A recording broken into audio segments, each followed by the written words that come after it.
E aí, minha galera, podcast Aleixo no ar, mais um episódio pra você, episódio 26. Se eu não estiver perdendo a conta, sejam bem-vindos. Eu sou Rafael Petracioli, seu anfitrião, que tá aqui todos os episódios, todos. Temos anfitriões que nem sempre são assim. Isto posto, vamos dar boa tarde, sem querer citar nomes, a doutora Ivy Lira. Tudo bom, Ivy? Como é que você A tá? galera tá comprando essa sua historinha, porque essa semana mesmo encontrei uma pessoa na rua, vem cá, você tá de licença do programa? Eu falei, oi?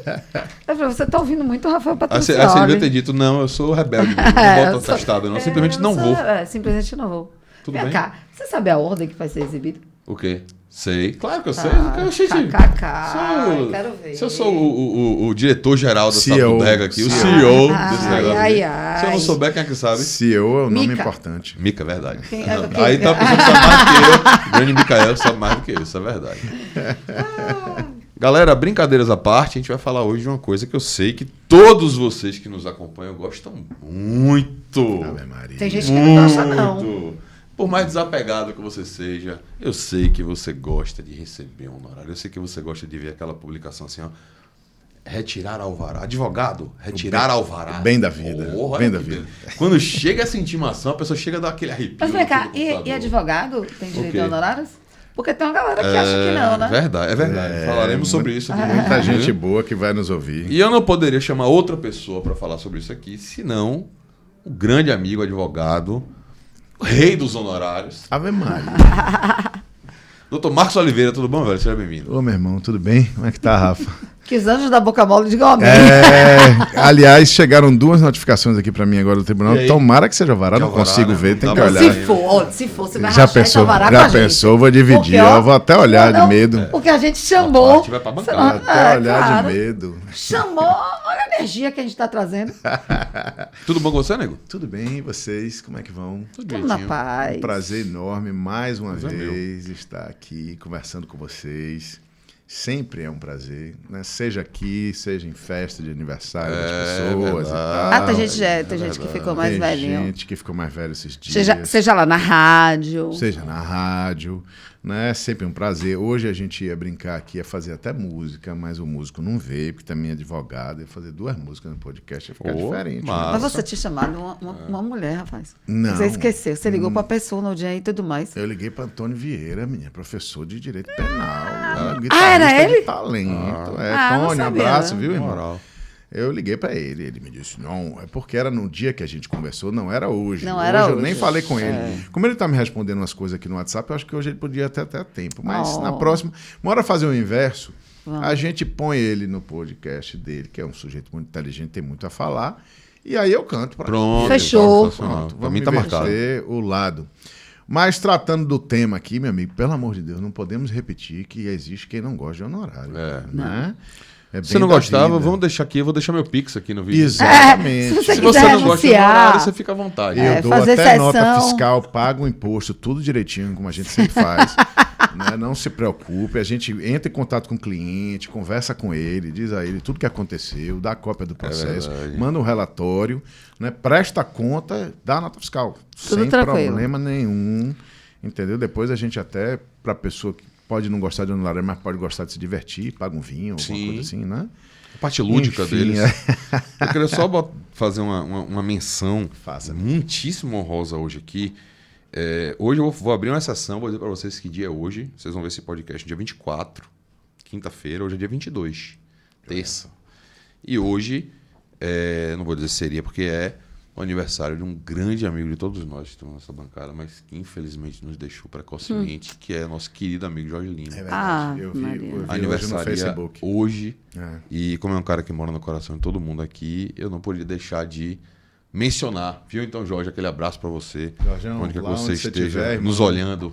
Eu olho para essa aqui, né? Olha pra qualquer um. Onde você achar, onde você olhar, ele te foca. Jorgeão, meu irmão, onde você estiver, viu? Saudade grande. Você foi o maior debatedor que eu tive na minha vida. Nós brigávamos todos os dias e nos amávamos demais. E isso é raro de acontecer. Alguém falou disso num discurso no evento que eu fui na Justiça esses dias, que você tinha um jeito diferente de dizer as coisas, de fazer, de lutar. E a gente sempre teve embate, né? E sempre foram embates muito respeitosos embora a gente brigasse de verdade até no futebol. Mas faz parte. Eu acho que a gente tem um pouco o espírito de Jorge aqui, né? Essa coisa de contestação, mas ao mesmo tempo leve. Jorge, quando vinha... Não tem um mês que a gente não fale de Jorge. Ah, sim. E é um cara que transbordava bom humor, impressionante. É verdade. Então, toda vez que ele participou com a gente aqui foi um negócio sensacional.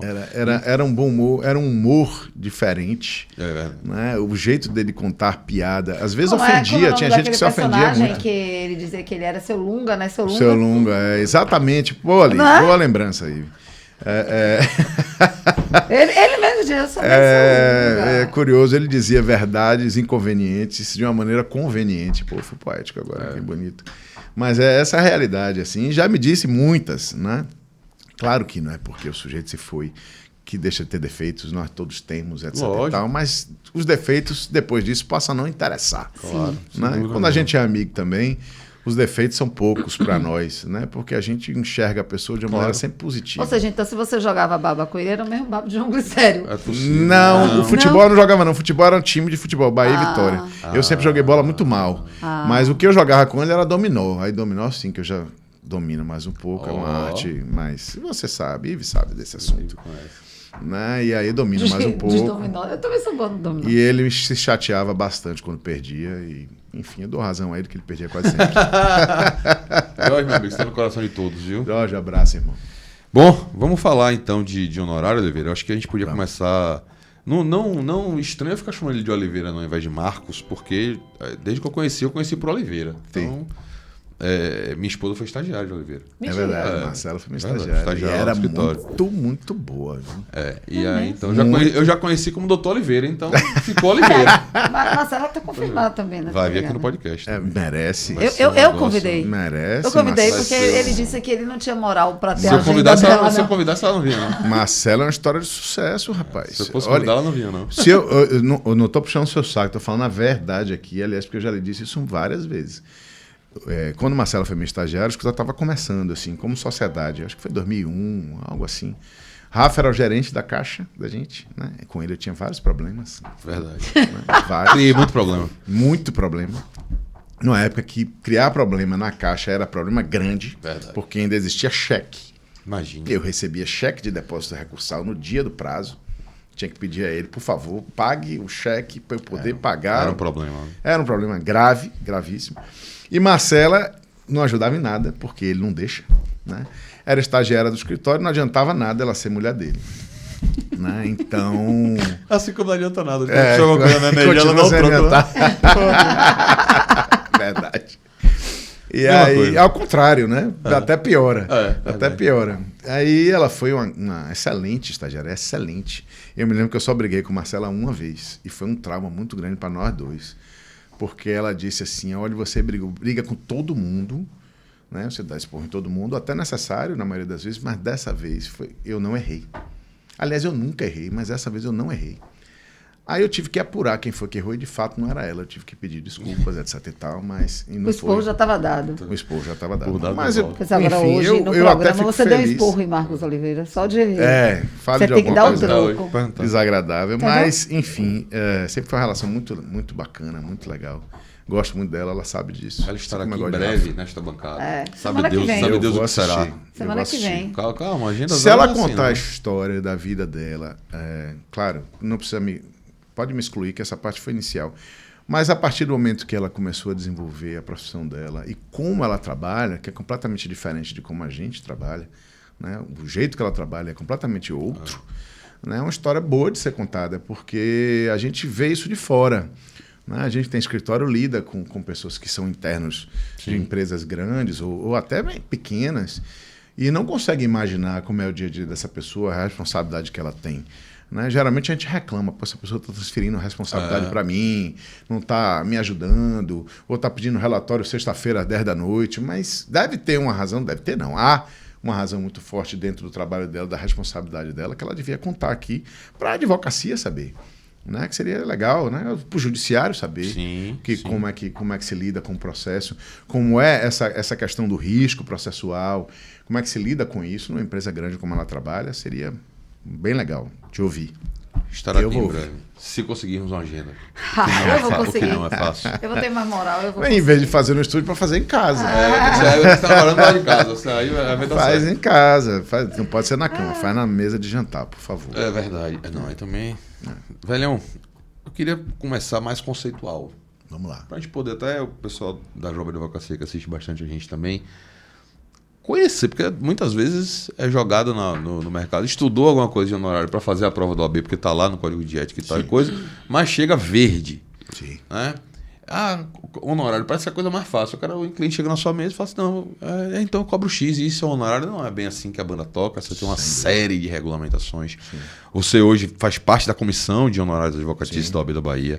E vai falar com a gente aqui, que eu sei que vocês estão estudando formas de alterar a tabela agora. A gente conversou já previamente sobre isso. Recebemos uma ofício da presidente hoje. Pois prazo é. curto. O E não vai dar a gente tem prazo, não. tipos de honorários. Né? Você não tem uma única forma de cobrar honorários. Uma das formas que a gente tem de dividir, de diferenciar o honorário, é o honorário.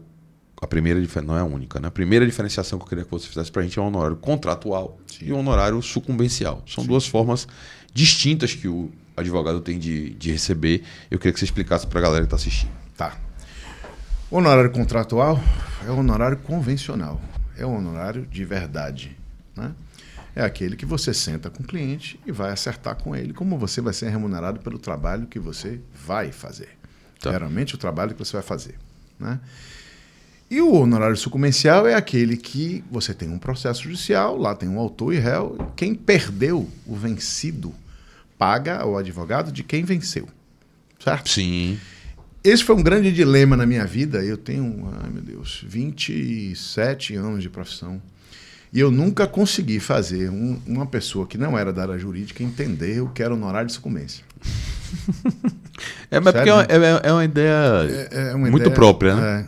Eu peguei um texto aqui, eu comecei a fazer um texto e fui estudar alguns autores, e um citou assim, é o honorário da honradez.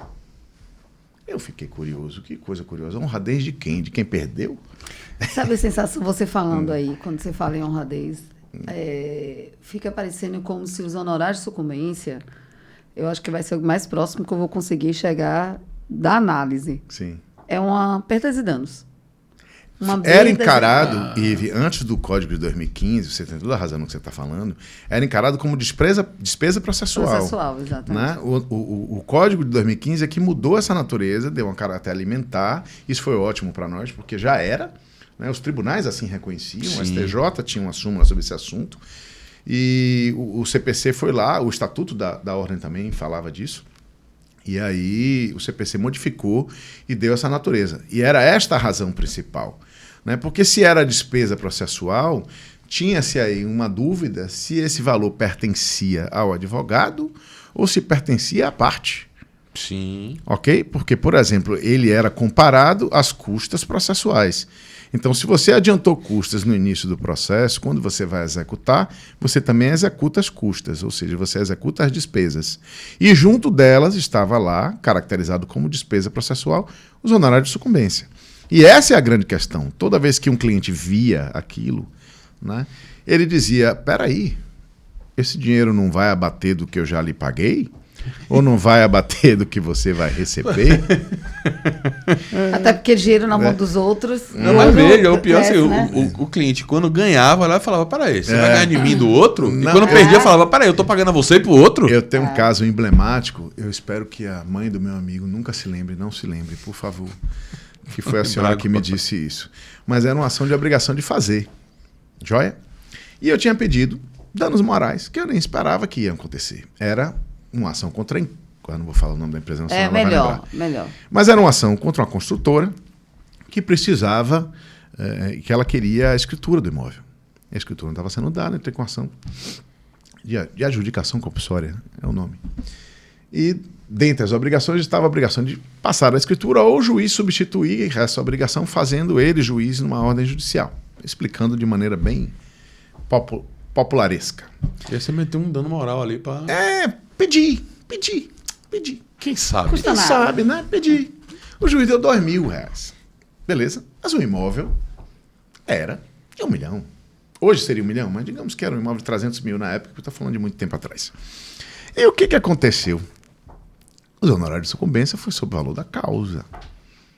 Né? Então, chutando aqui, se fosse 300 mil, eu ganhei 20%, 40, né? Não, 60. 60 mil. E ainda cobrei os honorários contratuais do dano moral, mais 4. Esses 4 foram a minha ruína, viu? Ela pegou aquilo, eu prestei contas como deve ser, Sim. Mostrei o que eu recebi, de honorário de sucumbência, tá? Não era nesse CPC agora. E ela disse, mas como?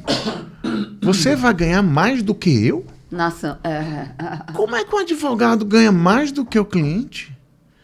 Eu disse, não, são honorários sucumbenciais.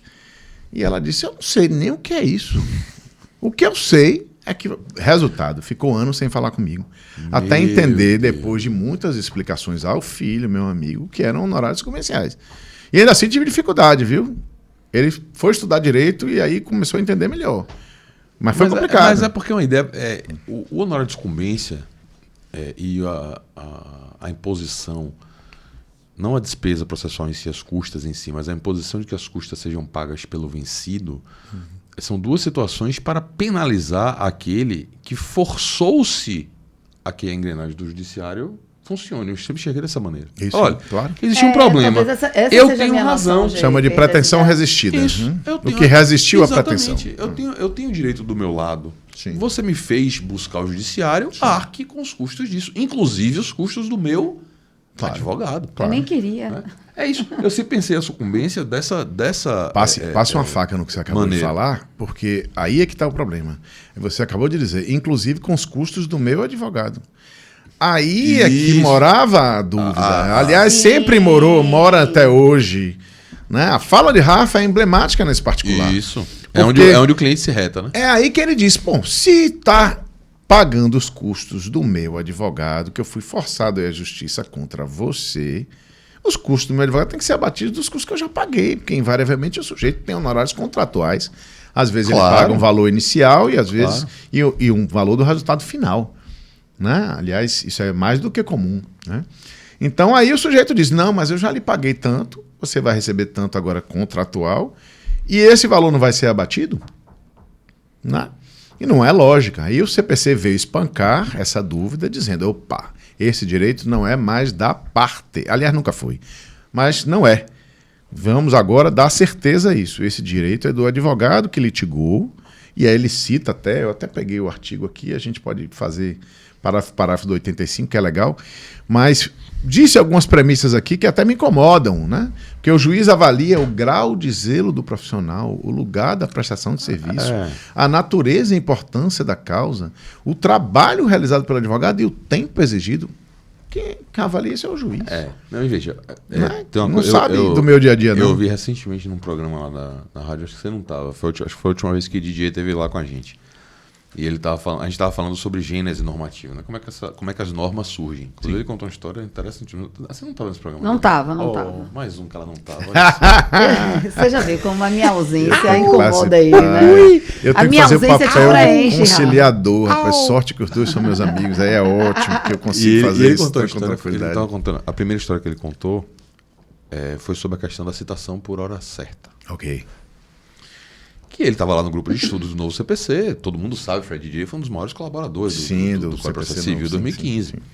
E existia um grupo de estudos, graças a Deus mesmo, que se reunia com alguma frequência em Brasília para poder debater as normas, tal, não sei o que. Ele disse que no determinado dia chegaram numa salinha lá onde eles costumavam fazer as reuniões, e quando chegou lá tinha uma faixa escrita assim, contra a citação por hora certa. Uma faixa? Contra a citação por hora certa, que assunto mais... Quem é que pode ser contra a citação? Ficou aquela coisa assim, meu Deus do céu. Isso é bizarro mesmo. Não faz sentido, né? Tal. E a citação por hora certa é aquela história da primeira tentativa, a segunda tentativa, a terceira tentativa. Ele diz a hora que vai lá. E aí... Explique para o povo. Ele chegou... Citação por hora certa é isso, pessoal. Quando você não consegue citar o réu, e aí o oficial vai a primeira vez, vai a segunda, vai a terceira, depois da terceira ele fala, olha, eu vou voltar aqui no dia tal, hora tal, quando ele não está encontrando o réu. Porteiro, e aí já se configura que naquele dia, aquela hora, a pessoa estará citada, ainda que ela não esteja lá.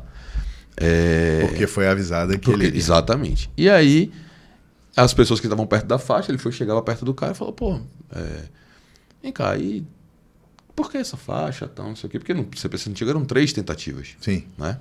E aí, no novo CPC são 2. Ele estava explicando... Na segunda já. Ele estava explicando justamente isso. Na primeira ele já pode avisar da segunda. Por que reduziu, né? Ele falou, teses de dissertações podem ser escritas sobre isso. Por que eram 3 e foram para uma tal? Quando, na verdade, o que aconteceu foi, a gente chegou lá, tinha uma faixa dizendo abaixo a citação por hora certa. A gente chegou, era o pessoal da Associação dos Oficiais de Justiça, que era contra o negócio das 3 tentativas. Porque tinha que voltar 3 vezes.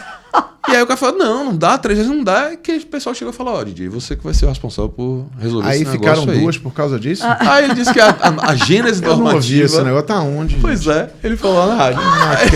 Ele falou no Metrópole? Eu vou olhar no Facebook. Aí ele chegou lá e falou assim, Jesus, vem cá, velho, qual o problema? Eu não assisti esse, eu assisto sempre. Esse negócio teria 2 tá bom, pronto. A norma nasceu daí, de uma negociação. Isso é sensacional, né? Porque você fica imaginando como é que a norma se cria. Mas é assim, é o costume, né? Nada mais do que isso. E aí, nessa hora ele falou, olha, toda gênese normativa nasce, obviamente, de uma negociação que tem política no meio, isso é normal. Uma norma, ela vem de um órgão político. Sim. E aí ele diz, toda vez que você perceber, a gente estava falando sobre um outro tema, toda vez que você vê um determinado preceito normativo que tenha muitos incisos... É o caso do 85. Que é o que você falou e por isso que me despertou essa coisa.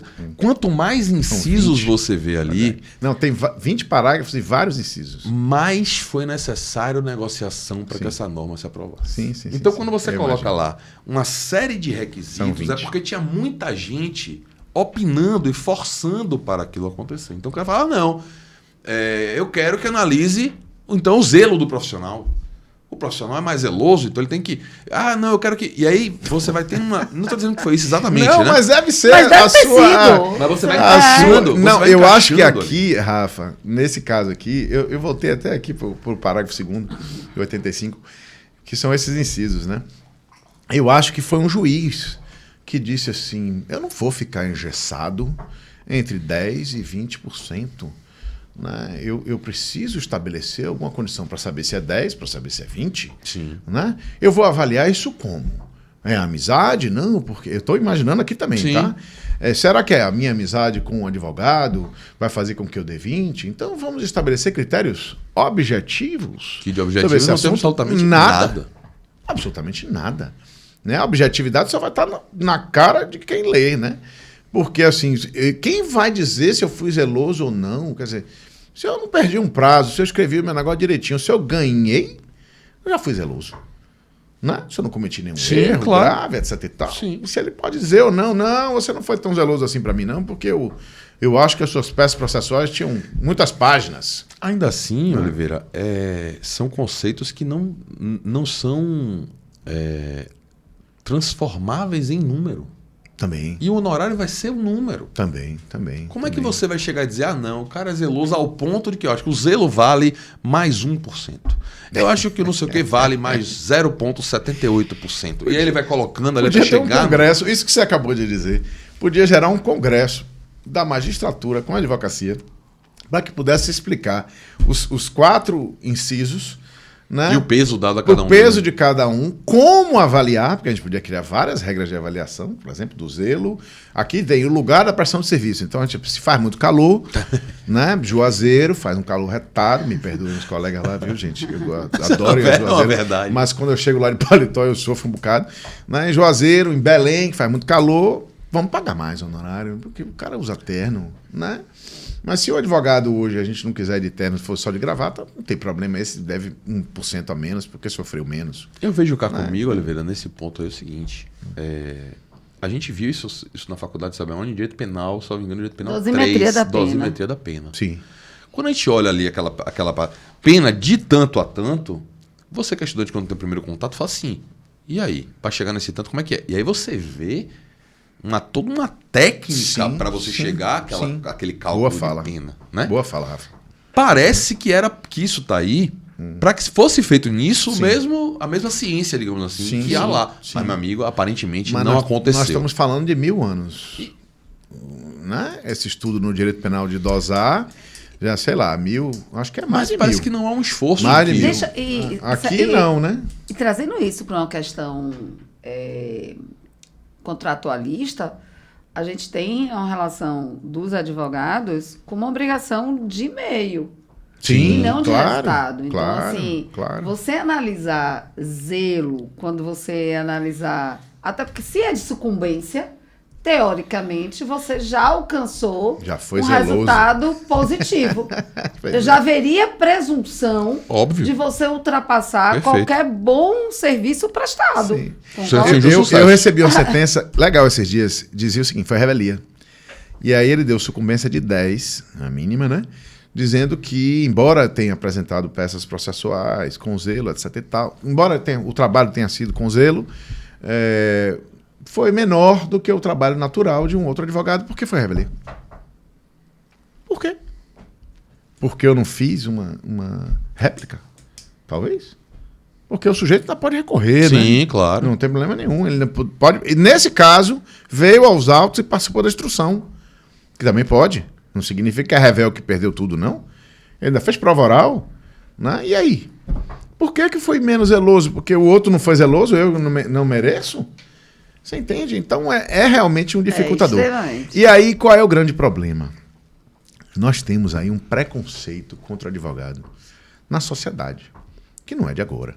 Né? Eu brinco sempre que onde a gente descobre o maior preconceito é onde a cultura que nos foi imposta estabeleceu. Qual é a cultura que nos foi imposta? Nós vemos filmes americanos desde que somos crianças. Sim. Né? E lá, né, 95% dos casos, os advogados são antiéticos, para não dizer sem vergonhas. Sim. Né? Retratados como sem vergonhas. Estereotipados. Até quando pega um filme criminal, eu costumo olhar isso assim e eu fico achando que aquilo não é verdade.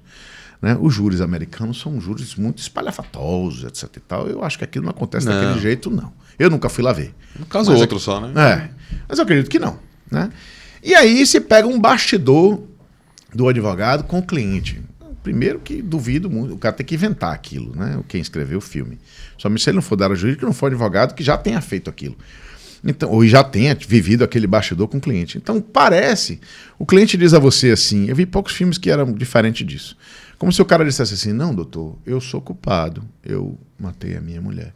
E o advogado disse, não diga isso a ninguém. Sabe? Aí aparece até um chifre, um rabo.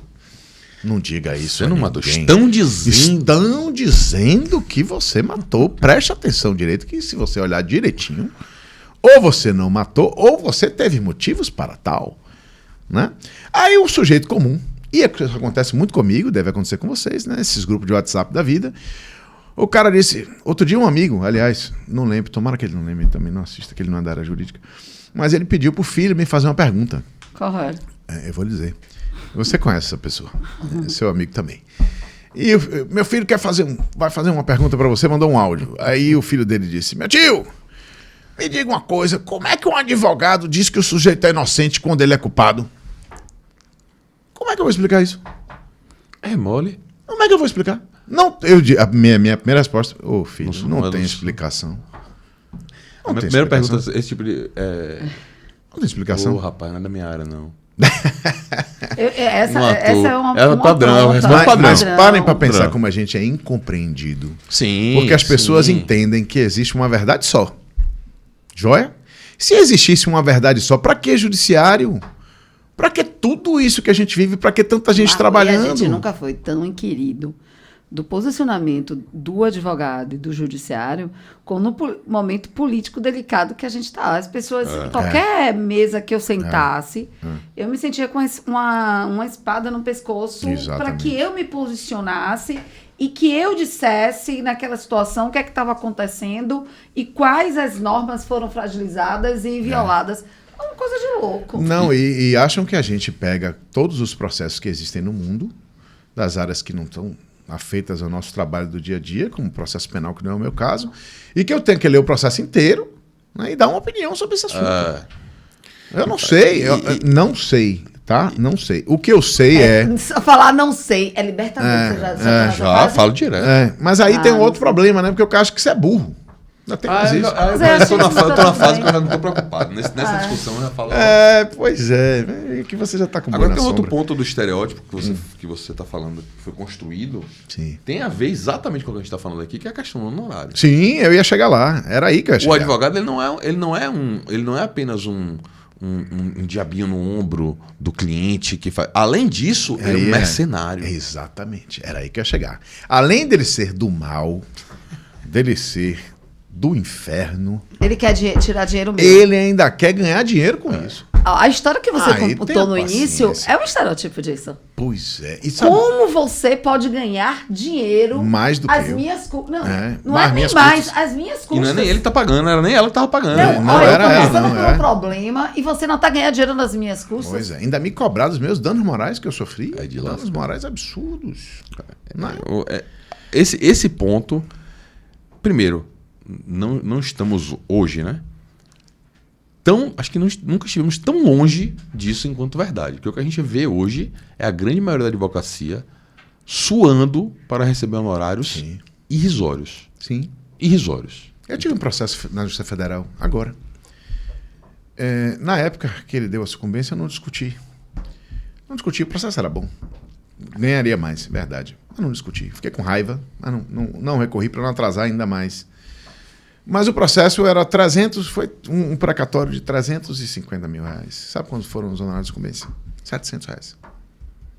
Me deu tanto trabalho na Caixa Econômica sacar, porque quando você vai sacar uma vara da Justiça Federal, você deixa lá, Rafa sabe melhor do que ninguém, você deixa lá uma documentação X, eles 2, 3 dias para eles analisarem aquilo, você na agência, pegou fila, e volta, pega outra fila para poder receber.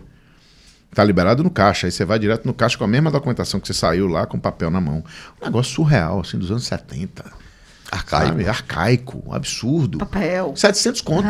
Aí o cara me perguntou o seguinte, que é interessante. Eu fui lá para pegar 700 contos. O senhor vai declarar os 700 contos de imposto de renda? Quem lhe perguntou? O caixa. Aí eu, claro. Aí ele disse, então eu vou ter que abater aqui agora.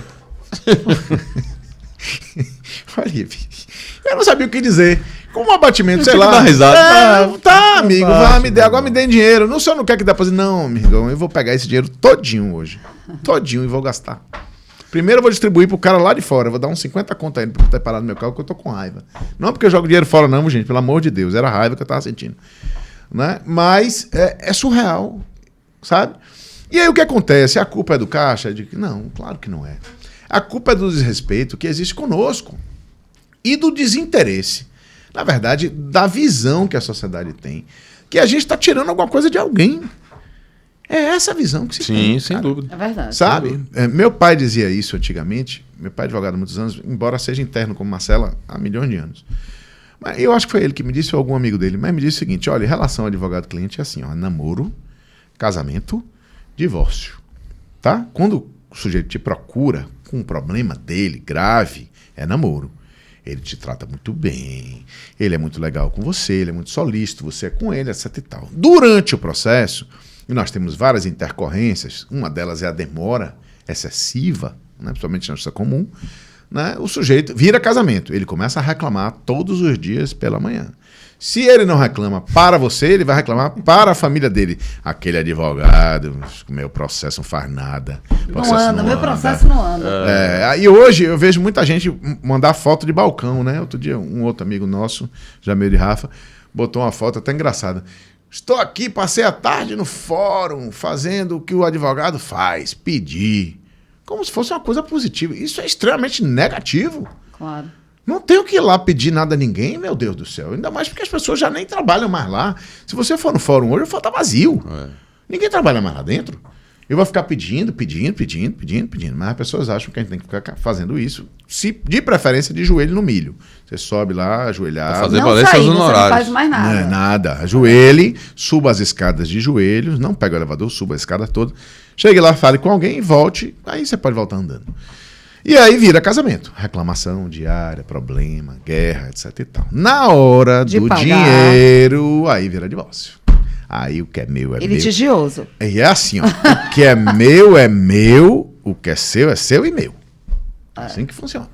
E desde que o seu não seja maior que o meu. Já, se não for, se for maior, Ave Maria, eu nem falo.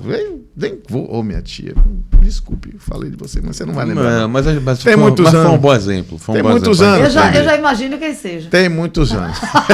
Mas vamos lá. Tá ótima comigo hoje. Reconhece, tá tudo certo, tá tudo bem. A verdade é, hoje, você tem... Mas só para terminar a minha ideia. Então, é complicado, Rafa, você lidar com isso quando você cobra, né? E aí a pessoa desvaloriza. E o número excessivo de profissionais na nossa profissão está trazendo um outro desconforto, né?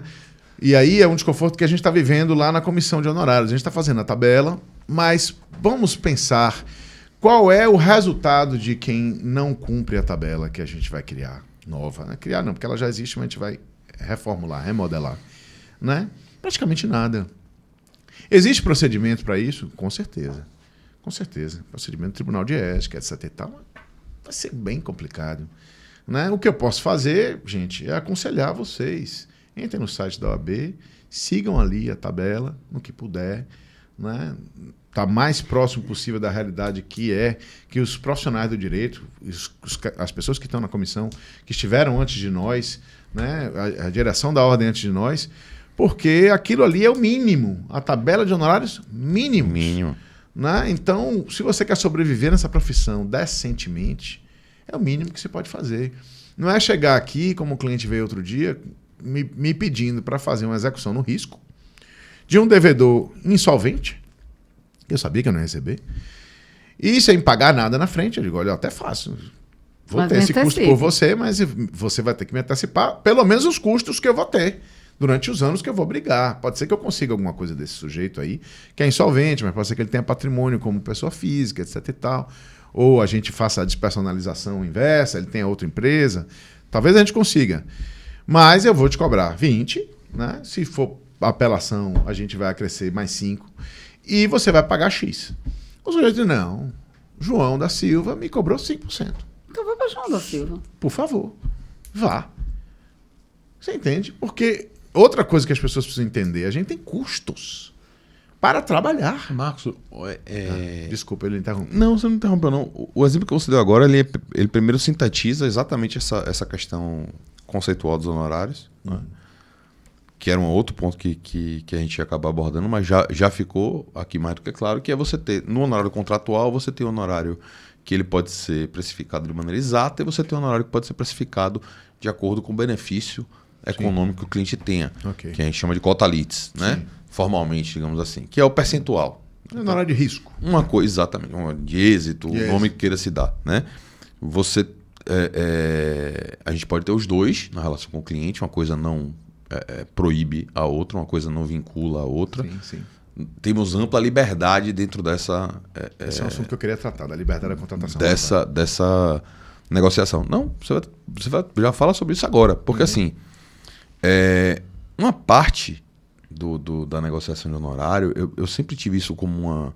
Eu dei aula de ética na faculdade durante uns 2 ou 3 anos. Eu não sabia também.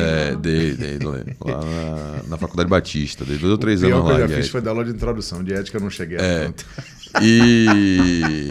aquela história. Na época, meu a coordenadora não tinha um professor de ética. Ele deu aula de ética. Ele fez, na segunda fase do OAB, penal. Nossa! Ele trabalha em direito eleitoral. Esse rapaz é uma salada. E em recuperação, entendeu? De crédito, entendeu? É uma salada esse rapaz. Pois é. Eu tentava explicar na sala de aula pro meu professor de ética foi um padre. Foi? Padre Luiz, da Vitória. Foi professor de ética. Eu dei ética. Você sabia que ele era ética? Não, eu não fui da profissional. Esse foi federal. Eu fui a ética só a parte profissional. Sim. A parte geral, falar no começo do curso, não. Foi no final. Sim. E uma das partes que a gente tinha que ensinar era justamente a parte do código de ética que tocava em horário. E uma coisa que eu tentava passar para os alunos é que ali tem normas que são parâmetros, como você falou, por exemplo, tabela da ordem, é o mínimo. Sim.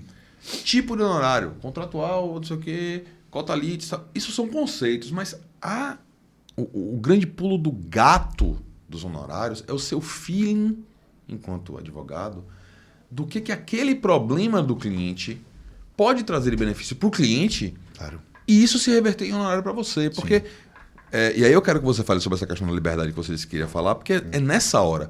Você vai chegar para o cliente A, você vai chegar e falar, não, meu irmão, eu vou cobrar de você aqui 20% do que você ganhar, mas, além disso, você vai precisar pagar X mil reais. Sim. Mas vai ter cliente que você vai chegar e falar, poxa, não, esse cara... Não é porque você é samaritano. Não, esse cara não tem condição de pagar agora, mas o processo é um processo muito bom. Sim. E eu vou me contentar em entrar com ele só no risco. Claro. Sim. Ou você vai chegar e falar, não, esse processo aqui não tem chance nenhuma praticamente de sucesso. Vou deixar isso claro para ele e vou cobrar uns honorários exclusivamente nominais. Então, é isso que eu queria que você falasse, ensinasse para a galera jovem que está assistindo a gente também. Esse feeling, porque você não tem como ter um padrãozinho da sua forma de cobrar honorário. Você tem que se adaptar ao que o cliente precisa, não é isso? Claro. Tem uma avaliação, Rafa, inicial que você precisa fazer da história de vida da pessoa, né? Quando você vai entrevistar um cliente, eu acho que você precisa entender como a pessoa vive, o que é que ela busca, as condições que ela tem, né? Para você poder, claro que não é porque a pessoa é mais rica que você vai cobrar mais, não é isso que eu estou falando.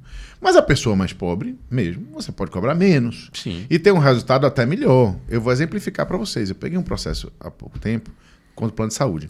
É coisa comum dessas corriqueiras que a gente tem. Uma cobrança indevida. Só que a cobrança do plano de saúde era de uma UTI móvel, o sujeito morreu, né? Ele tinha entrado com ação, conseguiu eliminar, botaram a UTI na casa dele, ele ficou acho que 2 anos nessa UTI móvel em casa. Isso gerou um custo para o plano de saúde de 1.700.000 e tantos mil reais, certo? E aí o sujeito morreu e o juiz deu uma sentença, não era eu advogado aí não, deu uma sentença dizendo que o processo perdeu o objeto por conta da morte. E extinguiu. Não, loucura, tudo bem. Claro que não, né? Ok. Mas extinguiu. Não recorreram. Se despreocuparam. Certo? Até porque é uma coisa que você não devia se preocupar mesmo, não. Você morreu. Sim. Vai cobrar de quem? Né? Mas vieram, ficou uma dependente, a viúva, e no carnê, no boleto do plano de saúde dela, veio a conta de 1.700.000 e lascou a boca. E ela não pagou, o valor mensal, acho que era 100 e pouco, sei lá, menos de 100 reais. Obviamente ela não pagou o boleto de 1 milhão e tanto. Entrei com a ação, pedi para suspender, manter o plano, ainda não manteve, não, ela ficou sem o plano. E aí eu não cobrei muito para entrar com a ação, até porque, parei para pensar, alguém vai me dar uma sucumbência sobre o valor da causa. Sim. Não é verdade? Então eu estou trabalhando com o valor agregado do processo alto, o processo tem uma relativa simplicidade, né, porque é óbvio que esse dinheiro não é devido, né, e se fosse devido não era por ela, concordam? Claro. Não é por ela, é pelo espólio, o suposto espólio que deveria existir. Mas se fosse, né? Já é um absurdo cobrar. E cobrar dela mais absurdo ainda. Mas eu pensei ali que onde é que eu ia ter honorários, buscar o que ela pretendia, que é o mais importante. Isso a gente tem que deixar claro. Na sucumbência.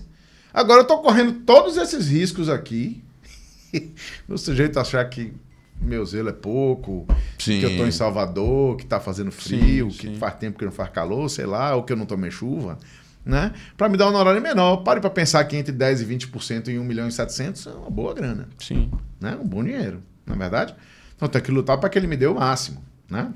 E se eu for executar, ainda crescer mais ainda, se tiver recurso, mais ainda.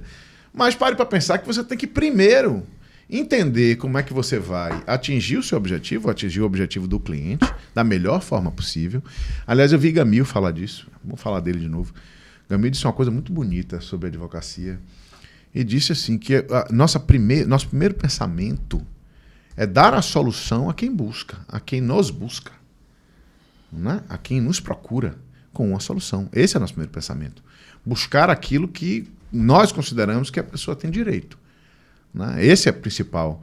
No segundo ponto, e a gente tem que olhar primeiro aí, digo a vocês, olhem primeiro se vocês têm condições técnicas de oferecer o serviço. Claro. Né? Se você tem condições de fazer o que você está se propondo a fazer. Não pegue porque você precisa de dinheiro.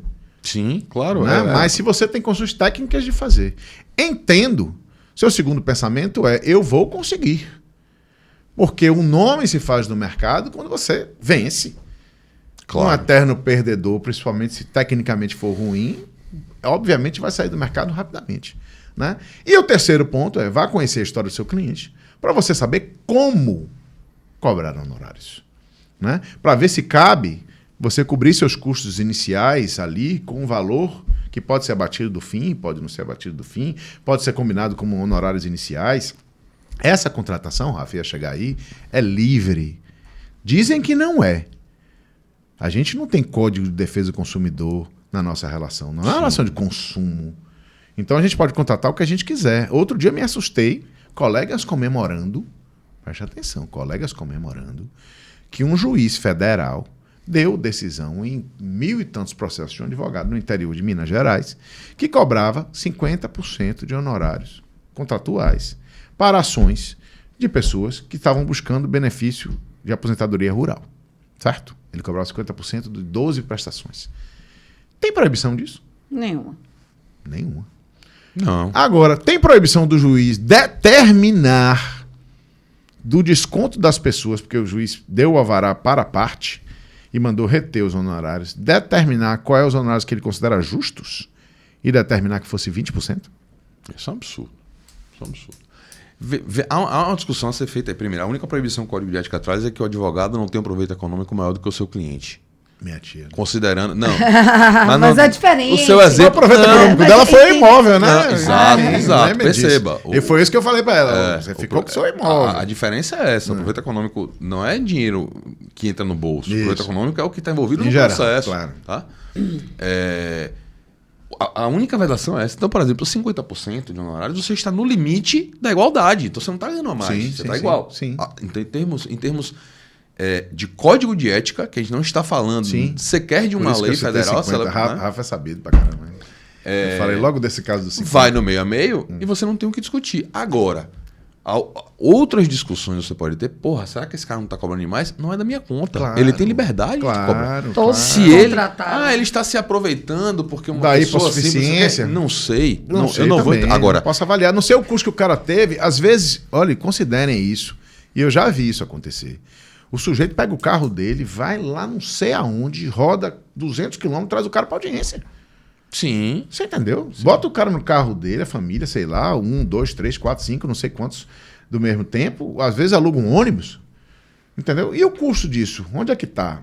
Eu, honestamente, se fosse ele, colocaria no contrato que alguns custos daquela relação seriam descontados dos honorários, até para não ficar tão agressivo assim. Seria melhor. Né? Olha, se tiver custo com transporte é tanto, se tiver custo com transporte é tanto, né? E na hora de pagar ele abate aquilo ali. Mas eu tenho certeza absoluta que o juiz que ia lá reter a parte dos honorários dele ia discutir isso também. Ia dizer, não, prove que você deu ônibus, prove que você fez isso. Mas e não é papel dele. E aí, Oliveira, é o seguinte... Até porque o objeto daquele processo não é a discussão contratual. Mas veja, o risco, sabe qual é o risco que se corre nesse tipo de momento? É o seguinte, você tem um exemplo que é o limite do limite. O cara está cobrando 50%. Bote, nesse caso aí, todos os temperos e pimentas que você quiser. O cara está lidando com uma pessoa simples, aposentadoria rural, é um hipossuficiente. Então, estão desenhando um advogado que é o capeta do honorário. Aquele mesmo estereotipo. Tá? Isso. Construiu-se nesse exemplo aqui o estereótipo pior do cobrador de honorário, que é o cara que ele é um... E veja, não estou dizendo que ele está errado, não. Porque não acho. Acho que dentro da liberdade dele, ele tem que contratar o que ele achar que é devido. Não conheço a realidade dele para julgar que não. E nem a realidade dos processos em si. Exatamente. Então, assim, deixando de lado esse negócio, porque eu não tenho procuração para defender esse cara, mas também não. Quando o juiz pega... Eu não sei nem o nome. Também não sei. Mas quando o juiz pega esse negócio e fala, não, 50% não é justo, o justo é 20%, o problema não é ser 50%, o problema não é ser 20%. O problema é que no próximo processo, esse juiz vai pegar um contrato de 20% e vai dizer, não, o justo é 4%. Então você abre uma caixa de Pandora para você colocar na mão do juiz uma faculdade totalmente negocial das partes. Meu irmão, prove que houve algum... Pronto, o professor de direito civil aqui, ó. Prove que houve algum defeito do negócio jurídico, então. Não, e outra coisa. E outra coisa, você como juiz... Alguém tem que arguir. Pronto. E onde é que você vai discutir? Tem mais isso também. Você vai discutir onde? Né? Porque aqui nós estamos falando, por exemplo, da Justiça Federal, etc. E tal. Se eu for recorrer dessa decisão, que recurso eu teria? Sim. Né? Para quem? Que juiz especializado, se nós estamos tratando aqui de direito previdenciário, etc. e tal? Como é que eu vou discutir essa relação de direito civil? Você entendeu? Claro que eu vou discutir. Mas veja que é inapropriado. A competência não existe ali, o local é inapropriado juridicamente falando. E nós vamos discutir isso. Eu não sei se o cara discutiu ou não, mas enfim, talvez não. Imagine que ele vai ter que discutir processo por processo. Mas entenda que tem mais uma coisa, né? Ainda me espanta, como você falou, pessoas estavam comemorando. Os colegas. Aí realmente é uma... Mas é aquela coisa, né? Aquela... Colegas e colegas. Não, é a ideia do ser humano. Eu quero que você tenha sucesso, tá? Desde que não seja mais que eu. Tem isso também. Aí você falou de um ponto bacana que acontece com o judiciário. Eu vou apanhar pra cacete pra falar isso aqui, mas... então não fale, não. Eu vou falar. Mas eu endosso o que você vai falar agora, porque eu já sei o que você vai falar. Porque Concordo. O que acontece, você olha às vezes, né? Gente, não tô dizendo que o juiz ganha pouco de jeito nenhum. Quem sou eu pra falar um absurdo desse, tá? Mas há advogados que ganham muito mais, né? Ou que parecem ganhar muito mais. Uns ganham, outros parecem, né? E aí... Uns ganham sem parecer, outros parecem sem ganhar. Sem ganhar. Mas você percebe um incômodo nesse assunto. Quando o valor é alto, é uma dificuldade tremenda. Rafa sabe disso, que lida com esse assunto demais, né? Porque ele está lidando aí com questão de achar.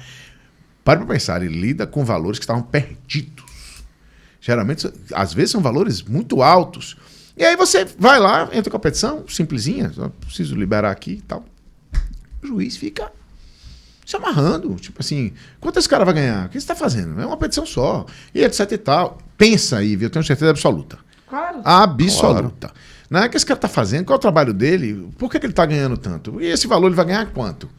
Você entendeu? Há uma preocupação com isso que não devia ser pertinente. De maneira alguma. Mas não é problema. Eu acho que esse é um raciocínio. E é essa estipulação de papéis no judiciário é um pouco cruel. A gente tem uma cultura de partes opostas em todos os polos de uma relação. E não estou falando só no autor, no réu, não. Os sujeitos processuais são vistos sempre como polos opostos. Sim. E não de cooperação com uma única finalidade, que é a composição social, entendeu? Então, assim, eu acho... Concordo. Ainda tem Ministério Público nessa brincadeira. Não é só o judiciário. Então, assim, é verdade. De você não enxergar o outro, cada um... Só temos funções distintas. Claro. Mas não existe hierarquia entre as funções. Todos nós estamos aqui para cooperar com uma coisa só. Eu vi uma ação de uma seccional da OAB aqui da Bahia, do interior, pedindo que fosse determinado que o Ministério Público sentasse na mesa, no mesmo lugar dos advogados. E não ao lado do juiz. Sim, isso está sendo discutido no Supremo agora. Mas eu vi uma ação aqui. O Supremo já votou isso e agora deu uma... pausou. Pois é.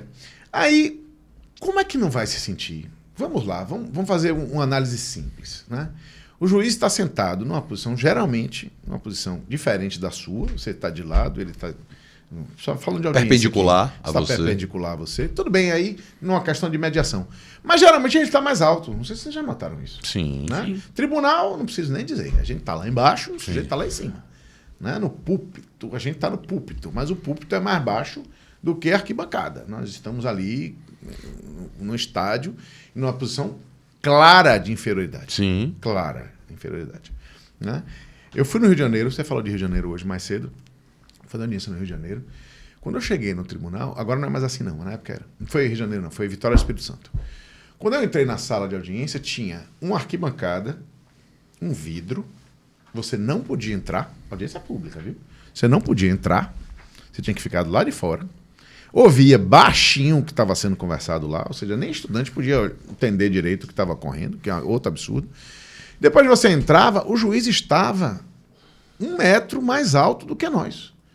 Você fazer audiência, tem que rodar... Olhando para cima. Olhando para cima, como se fosse um deus. Sabe? Como se estivesse ali no Olimpo, sei lá, e você fosse... Eu só vejo isso filme, já é né? proposital, né? Isso claramente é proposital. Claro. Mas, enfim, não precisa existir. Né? A maioria dos colegas que eu vejo que está nessa profissão há muito tempo respeita todos os juízes e também são respeitados. Né? Eu acho que isso é básico. Né? Ministério Público, igualmente. Eu vejo advogados... Os criminalistas sofrem mais com isso, né? Mas eu vejo essa dificuldade muitas vezes, né? E vejo medo. Alunos de pós-graduação, já gente formada, vinha me dizer como é que eu vou dizer. Eu dava aula de prática. Prática é uma delícia. Né? Que é mais ou menos o que a gente está fazendo. Verdade. Aí. Né? Estamos fazendo aí. Estamos falando de honorário, mas estamos falando de prática. E aí eu dava aula de prática na pós-graduação e a pessoa me dizia, como é que eu vou dizer isso, professor, para um juiz? Eu digo, com a boca? De preferência. Não tem outro, não, pelo menos, Se não você precisa, tiver não audiência. use as mãos. É. Só a boca. Se você tiver na audiência e for o momento de falar com a boca, se não, escreva. É o que você tem que fazer, não tem outro jeito. Tem que dizer. E se eu receber um desaforo, diga 2. E se disser outro, diga 4, não importa. Se o juiz te xingar, você também tem o direito de xingá-lo. Você não pode começar, né? Não deveria. Né? A não ser que seja um absurdo que esteja acontecendo, mas faz parte do jogo, infelizmente. Sim. Né? Faz parte. A gente tem visto Arbitrariedades. agora arbitrariedades e discussões com essa questão da digitalização e publicização, né, das audiências e das sessões e tudo mais, a gente vê corriqueiramente profissionais, advogados, sendo desrespeitados no exercício da função. E de forma totalmente arbitrária. A questão é que isso começou a acontecer em maior quantidade, é verdade, porque somos mais advogados hoje. A quantidade de advogado no Brasil é um absurdo e grande. Você já viu a Mas conta? também passou a ser... Um para cada 6. Se eu não me engano é isso, viu, gente? Se eu estiver enganado, alguém procura no Google aí. No Brasil, um advogado para cada 6 pessoas. Ou é na Bahia que são 6 e no Brasil são 9. É um negócio assim. É surreal. Alguém comentou isso. Eu acho que foi Christian. Na última vez. A gente olha no Google aí quem for assistir. Ele comentou sobre a questão do julgamento serem televisionados. Isso. Então, assim, não é uma coisa que não acontecia, está acontecendo agora. Está acontecendo mais porque tem mais advogado. E a gente também está vendo mais por conta de rede social. Mas isso sempre aconteceu. O que está acontecendo é novidade. Isso pior, sempre foi assim. Era né? muito pior. Talvez hoje haja até uma certa contenção com medo da divulgação, né? Vocês lembram do episódio de Daniela? Falando, claro. Por exemplo, né? Todo mundo lembra? Ali, independentemente das circunstâncias, do que tenha acontecido antes, mas do que aconteceu com o ministro, né? Da fala dele. Né? E a consequência que teve para ele, gigantesca. Sim. Gigantesca. E Daniel não era presidente da OAB da Bahia naquele momento, não. Ele era conselheiro federal, né? Que não é menor, mas assim, não tinha tanta visibilidade. E eu me lembro de uma Brate que teve uma manifestação do público inteiro cantando música de Chico Buarque para ela e chateada com isso. Apesar de você, amanhã do seu outro dia, por aí vai. Né? Então, apesar de você, né? Brincadeira era até essa. E assim, e essa formalidade, eu acho que ela é necessária, mas hoje ela tem que diminuir, né? Tem que diminuir bastante. Eu, por exemplo, não consigo entender para que a gente usa toga. Quem me explicar? Rapaz, quando você pensa no SUS, você sabia que cada regimento interno de cada tribunal diz quais são as cores da toga para datas especiais. Sim. E eu já vi concurso público perguntando isso. Não, veja só. Você acredita, velho? É um jogo que precisa diferenciar uma pessoa. Tem que arranjar algum jeito de o cara não saber. Um concurso público assim. Arranja alguma coisa que ninguém sabe. Bota aí, que tem um maluco que vai estudar. A questão eu não me incomodo com a formalidade que não causa problema. Você nem usa mais gravata. Eu ultimamente quase praticamente não uso gravata mais. Eu ia até comentar isso, que Marcos é um dos únicos convidados que veio de gravata. Verdade. Quase não vi hoje, viu? Mas é porque Você ficou na dúvida, não? Tava no compromisso antes, né? Chegou... Pois é. Acho que eu nunca apresentei nenhum episódio apareci de gravata aqui. De paletó já. De paletó já, mas também foi uma exceção. Foi uma exceção. Mas você falou de regimento. Na área eleitoral, por exemplo, isso é extremamente engraçado. A Constituição fala que os TRS são formados por 7 juízes. A Constituição fala 7 juízes. Okay. Então, no TRE não existe desembargador. Inclusive, você tem um desembargador do TJ que vai atuar no TRE. No TRE, ele é um juiz do TRE. Entendido. Tá? Existem Como TRS... era no TRT antigamente também. Existem TRS que colocaram no seu regimento que não, nós vamos nos chamar de desembargadores eleitorais. E são chamados de desembargadores eleitorais. E isso recentemente aqui na Bahia aconteceu. Na Bahia não tinha até muito pouco tempo atrás. Agora passou a ter um desembargador. Não existe na Constituição a figura desembargador da justiça eleitoral. Ela não existe. Entendi. Mas as pessoas criaram isso pela questão... Eu não sei qual é o real motivo, senão uma formalidade desse tipo que você fala da... Não é a formalidade, Rafa. É a demonstração de poder. Também, que é uma formalidade também. Né? Você... Engraçado, esses dias eu estava ali num restaurante com um amigo. E aí veio um juiz, que de vez em quando é desembargador aí, substituindo. E começou a conversar comigo, mas de uma maneira bem jocosa, tá? Porque é uma pessoa que eu tenho intimidade. E aí falou um monte de besteira, estava tomando um vinho, deu risada e foi embora. Aí ele perguntou, quem é esse? Eu disse, é um juiz que de vez em quando é desembargador. Eu falei assim, que eu já sabia da reação. Sério? E ele conversa desse jeito? Aí eu disse, era pra ele conversar como? Ele precisava estar de toga e fazer uma piada com uma peruca branca, como aquele... Quando ele faz churrasco em casa, ele sobe num pedestal. Né? Velho, é assim, eu acho isso tão louco.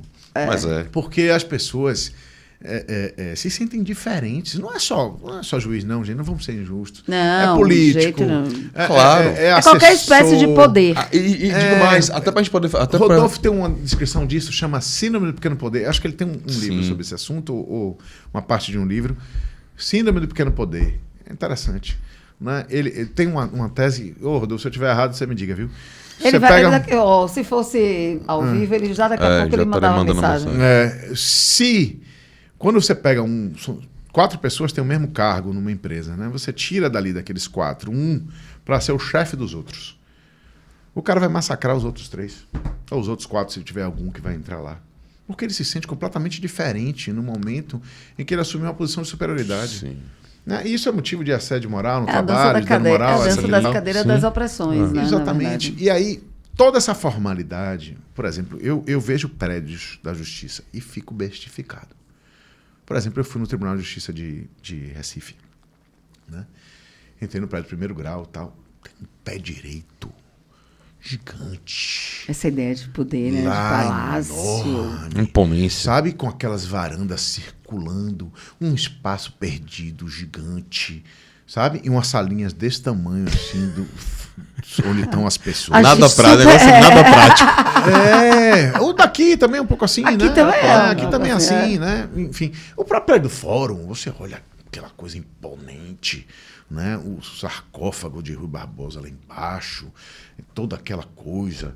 Aquilo devia ser um museu. Para visitação seria maravilhoso. Sim. Eu fui no Museu do Ipiranga agora, né? Lá embaixo.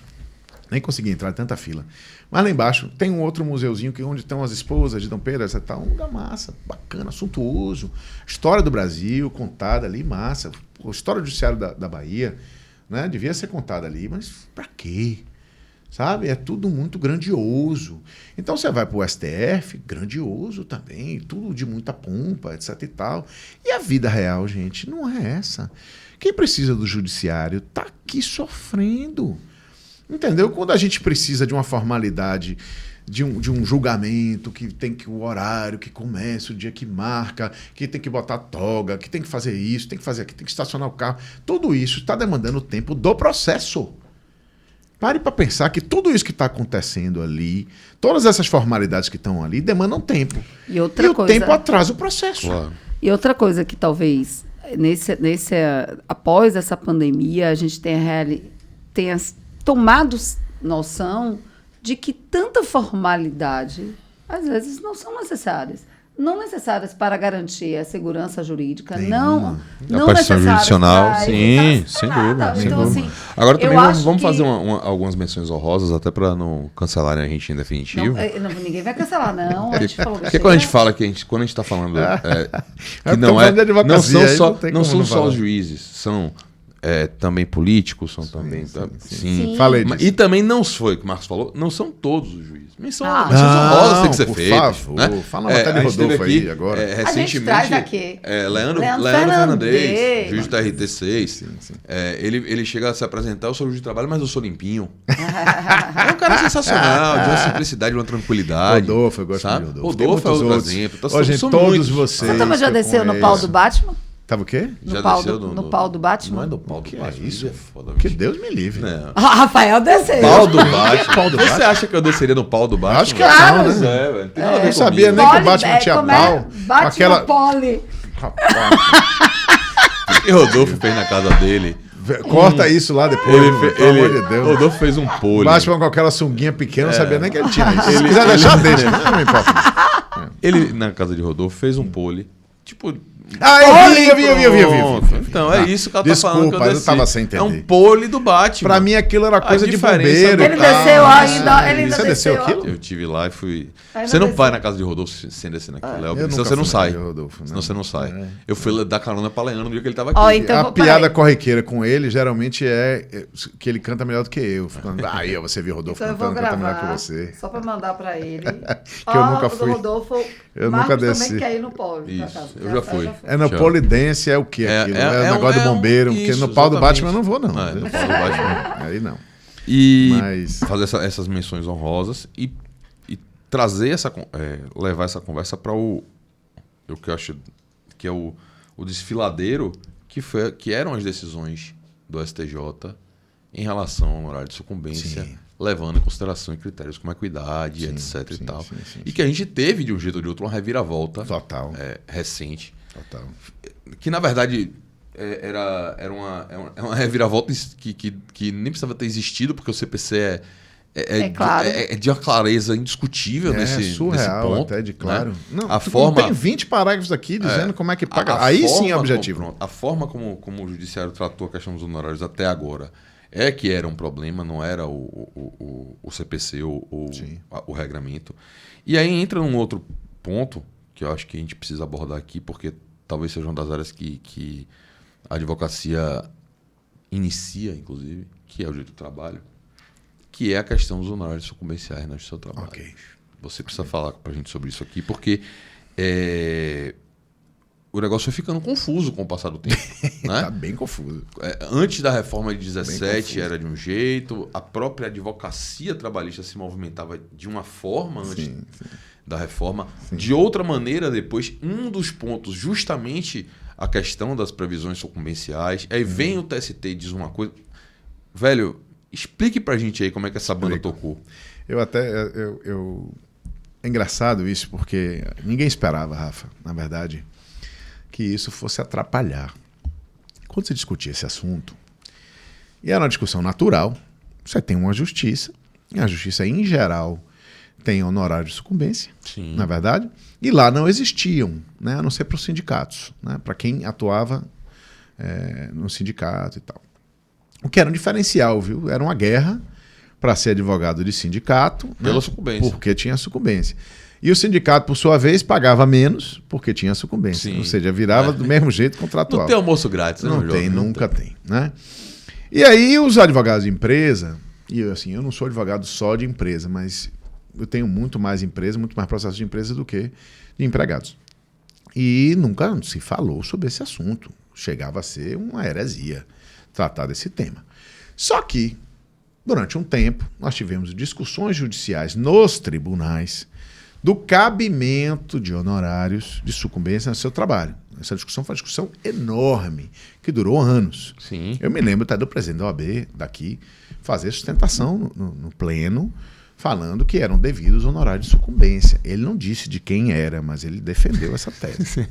Foi meu primeiro contato com a nossa dialógica profissional. Sim. Foi justamente esse ponto. Meu primeiro estágio, eu estava numa empresa, foi uma empresa, e o advogado da empresa, a gente estava indo para uma audiência, e eu peguei a defesa para ler, a contestação para ler. Certo. E aí um tópico lá, ele dizia, né, dos honorários advocados, o reclamante são requer cabíveis. honorários honorários advogados, não são cabíveis honorários advogados. E no final, ele falava, Pedindo pra condenação, né? Doutor, Isso é boa. Rafa. que porra é essa aqui, bicho? Você disse que não Pode pode, falar palavrão, que não é ainda devido bem. para pagar, mas no final você pede para você, que mangue é esse aqui? Mas se for devido. Veja, esse foi o primeiro contato que eu tive, porque ele falou, não, Velho, Rafael, é você muito tá vendo doido. a coisa pelo prisma errado. É. Eu preciso saber qual é o entendimento do juiz. Porque, a depender do entendimento dele, se ele for pagar a sucumbência para o outro, ele também vai ter que pagar a sucumbência para mim, se Sim. o resultado do processo for o contrário. Sim. Então, não posso deixar pontas soltas. Sim. Falei, rapaz, foi a primeira E o engraçado lição. é que não precisava pedir, porque não precisa, né? Sim, em tese não tem essa Não necessidade. precisa, Mas ele tá certo. Eu também fazia a mesma coisa. Sim. Fazia, aliás, a mesma coisa. Faço, né? Ah, não, hoje você não pode. No não fim não das fazer contas. isso. Nem que eu não faça, né? Eu posso pedir do mesmo jeito. Eu estou pedindo, mesmo que eu não diga. Né? Mas isso é importante, viu, gente? Se você não pedir na inicial ou na defesa, ainda assim a sentença ou o tribunal no acórdão tem que estabelecer, tá? Sim. Se não, embargue a declaração e diga, cadê minha sucumbência? Viu? Omissão. Aí se o desembargador ou o juiz disser, você não pediu, você não precisa pedir, tá? Tá na lei. É bom pedir porque você vai debater o porquê você quer o percentual maior. Em vez de Claro, você aí você vai dizer que você é zeloso. Que exatamente. Tá Todos os calor, incisos lá. Por favor, no seu pedido você já... que fez muito frio no dia da audiência. Incisos e parágrafos. Que seu paletó era novo. Essas coisas todas. Bom, eu estava onde? Agora me perdi. A gente estava falando das Aí sim, aí a OAB, OAB Nacional batalhou pela sucumbência. O que é que veio? E aí eu tenho que ser honesto, né? Eu sempre falei disso já há muito tempo. Já falei para vocês de reforma trabalhista lá atrás. Já conversou muito disso. Fizeram a reforma trabalhista ali na coxa, né? Iam ser 5, saíram enfiando artigo, enfiando. Empresariado chegou para cima, diz, a gente está sofrendo muito tempo, tomando muita porrada. Vamos resolver tudo de uma vez. E não conversou com ninguém e toma-lhe porrada. Uma das grandes porradas foi essa questão dos honorários. Ninguém estudou como é que ia ser, certo? Porque, assim, Rafa falou isso no início. Quando a gente tem uma mudança legislativa, e aí a história que ele contou de Fred Didier, né? Por que foram 2 vezes, de 3 para 2? Porque os oficiais de justiça estavam lá, ou seja, eles viviam o dia a dia, sabiam ali dos costumes, perceberam que era pouco produtivo ir mais uma, pediram para tirar uma. Ótimo, tiremos. Né? Ninguém parou para pensar quais eram as consequências, nem os advogados dos reclamantes. Quais eram as consequências de honorário de sucumbência do trabalho? Porque tem para um, o que tem para um, tem para 2. Mas aí é que tá, acho que é a falta de visão da maioria dos colegas. Exato. Do todo. Exato.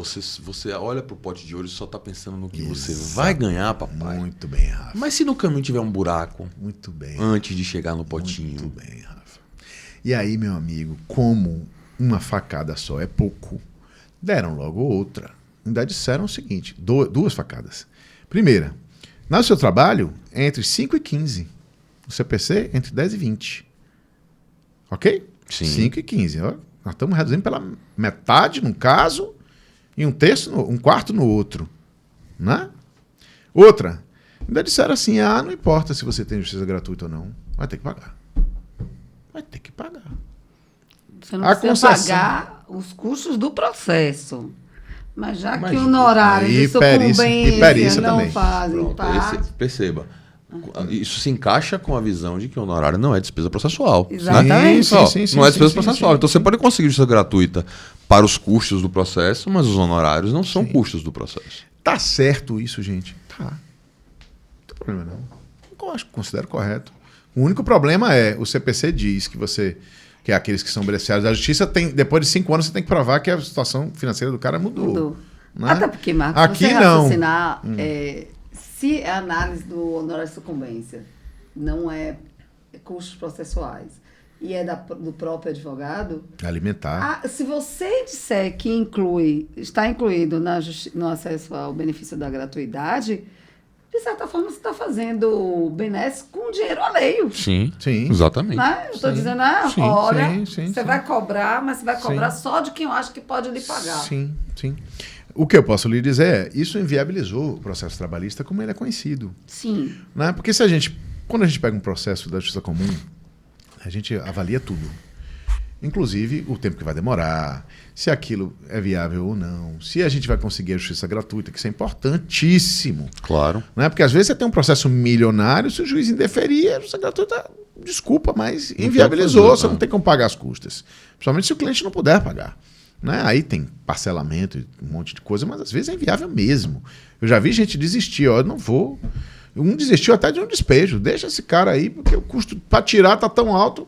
Não vale a pena. Dia ele desiste de mim, ou eu vou lá, sei lá, dou meu jeito, dou umas cacetadas nele, mas não vou entrar porque o custo está muito alto. Né? Então, é um fator a se pensar. No seu trabalho não havia esse filtro. Eu estou usando a palavra correta, filtro. Então, todo mundo chegava lá, chegava alguém e dizia, olha, não quero nem conversar muito com você. Peguei a sua convenção coletiva, ela tem 20 direitos, peço todos. Qual era a hora que você trabalhava? De tanto a tanto. Toma aqui. Então, hora extra. Não importa se num dia era menos, se tinha compensação de jornada, se não tinha. Deixa a empresa dizer. Dane-se. Se tinha banco de hora, se não tinha. Não estava nem aí. O horário é esse aqui, a média é essa aqui, tchau. Né? E se pedia... Por isso que as petições, a lista de pedidos acabava o alfabeto, né? Z50. Aí via para A, B... tal. E aí você ia, né? Você não olhava, honestamente. Vou citar um exemplo. Lanche, né? Às vezes a convenção coletiva estabelece que o sujeito tem direito a lanche. E aí você pede indenização pelo lanche não concedido. Joia. Se o cliente lhe procura e diz que não recebia lanche e você vai reclamar aquilo, você tem que olhar o quê? Meu amigo, você tem um contra-cheque aí para olhar se tem um recibo. Você assinava algum recibo, você falava, não havia essa preocupação antes. Certo? Hoje tem que ter. Você tem que falar, velho, tudo bem que você não comia, né? Você não tinha um lanche. Mas você não assinou no documento dizendo que recebia, não? Porque se eles juntaram o documento dizendo que recebia, eu vou perder. E se lanche for 20 mil reais num processo inteiro, você vai pagar 5% de 20 mil. Certo? Essa é a questão. Então começou a ter cuidado e aí os processos sumiram. Todo mundo diz que, mentira, não reduziu tanto. Reduziu sim. Reduziu muito. Processo real. Reduziu muito. Que a gente tem que considerar a justiça o seguinte: tem muito empregador que manda o empregado ir para a justiça fazer acordo lá. Vai lá, recebe o seu lá. A tal da simulação. Isso eu não considero processo. Não. Ok? E isso pode botar 80% antes e depois. Antes e agora. Só que agora continua a ser 80%. Ou mais. E os processos reais da justiça deixaram de existir. Nós temos esses, mas os reais estão muito poucos. Porque o risco é enorme. Tá certo? O STF veio agora e deu uma amenizada. Né? Vocês viram a decisão, não viram? O Sim. STF deu uma amenizada. Não vi não. Não, eu até trouxe. Aqui eu achei até como cada um votou. Olha que legal. O sujeito se dá o trabalho de dizer como cada ministro votou. Né? Mas considerou a parte da justiça gratuita, né? Principalmente a parte que não estabelece a possibilidade de quem tem justiça gratuita não pagar honorários, inconstitucional. Não falou nada dos honorários, existem. Ou seja, uma solução alternativa. Né? Mas você tem justiça gratuita, vamos trabalhar igual o CPC. Não é claro não, viu? Aí nós estamos tendo discussão e não sabemos onde vamos, né? Eu não tenho mais agora honorário de sucumbência como advogado da empresa. Quando tem, ainda diz que está em condição suspensiva. É razoável, Marcos? A maioria dos processos são pessoas que não ganham muito. Mas quando eu pego um processo de um gerente que está pedindo hora extra, etc e tal, de milhões, por que o meu direito alimentar também não tem que ser respeitado como o dele?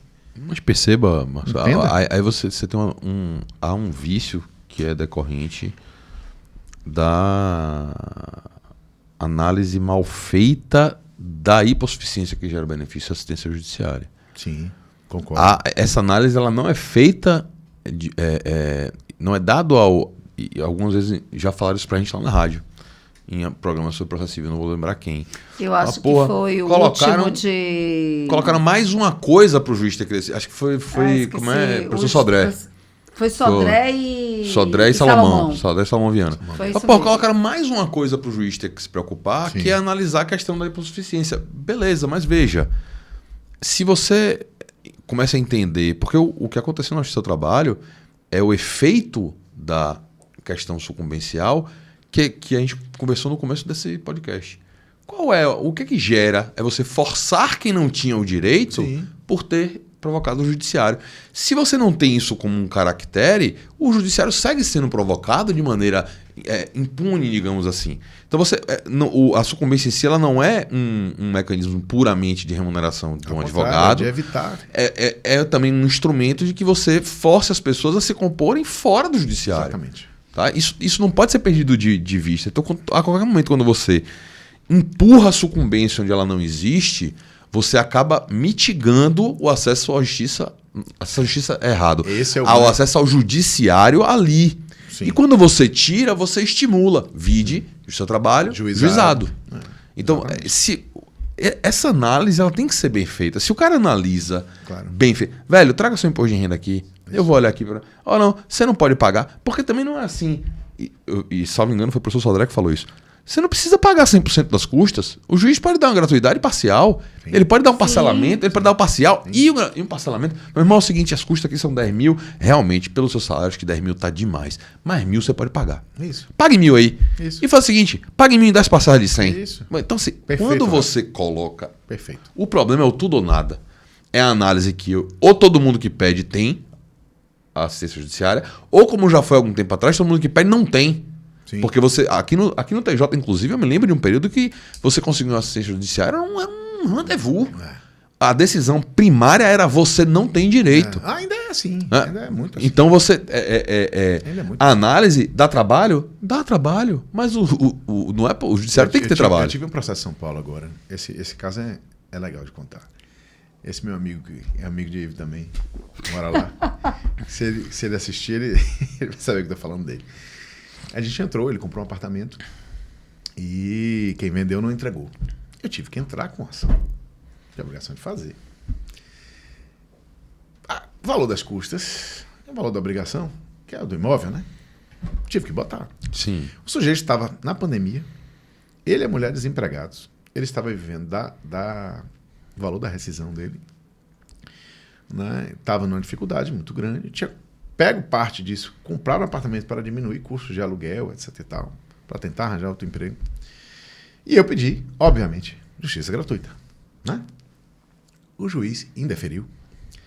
Para piorar, pegou o Cisbajude, entrou na conta do cara, viu valores que ele tinha aplicados da rescisão, da previdência que ele recebeu, de não sei o quê, que não eram valores que estabeleciam a possibilidade dele pagar. Ao contrário, valores que estavam dando sobrevivência para ele, que ele não sabia por quanto tempo. Isso é uma coisa fácil de explicar. Claro. Está lá a carteira de trabalho do sujeito dizendo que, rescindido o pacto, ele não tem trabalho. Está aqui. Não tem renda mensal.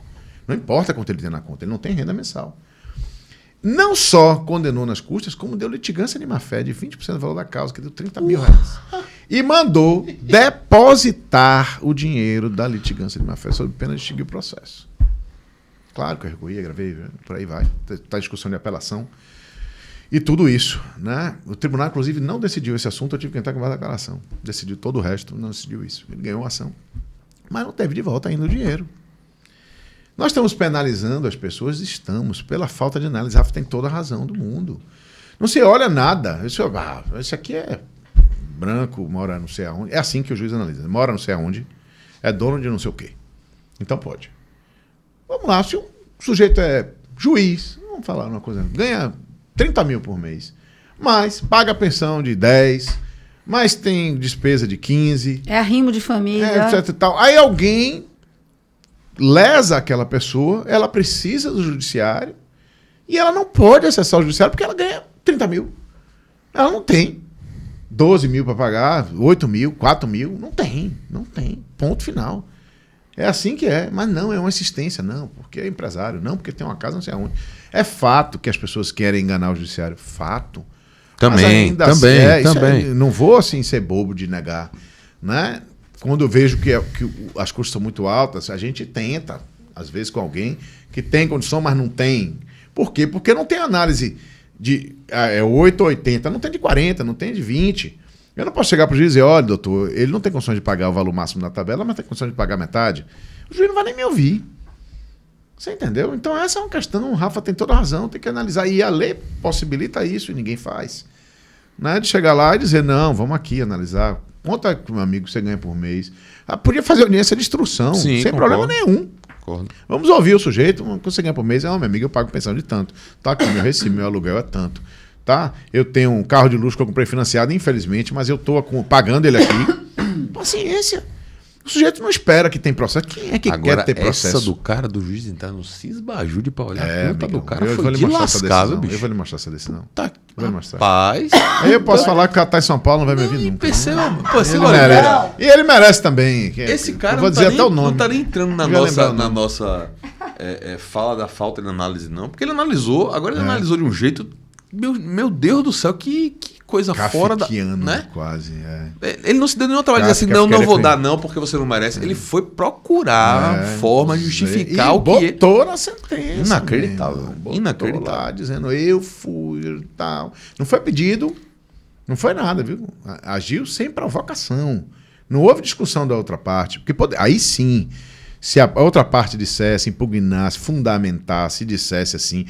Há indícios de que ele tem valores vultosos na conta, e te digo mais, tal. Joia, tudo bem. Disse, porque ninguém vai me convencer aqui de que essa utilização do Cisbajude é quebra de sigilo indevida, não é porque ele é juiz, não. Total. Ninguém requereu. Total. Se alguém pedisse, como você falou, Total. olha, temos indício de que o Total. cara tem não sei quanto na conta. Por favor. E peço que você faça um cisbajude para poder ver isso mesmo, tal, não sei o quê.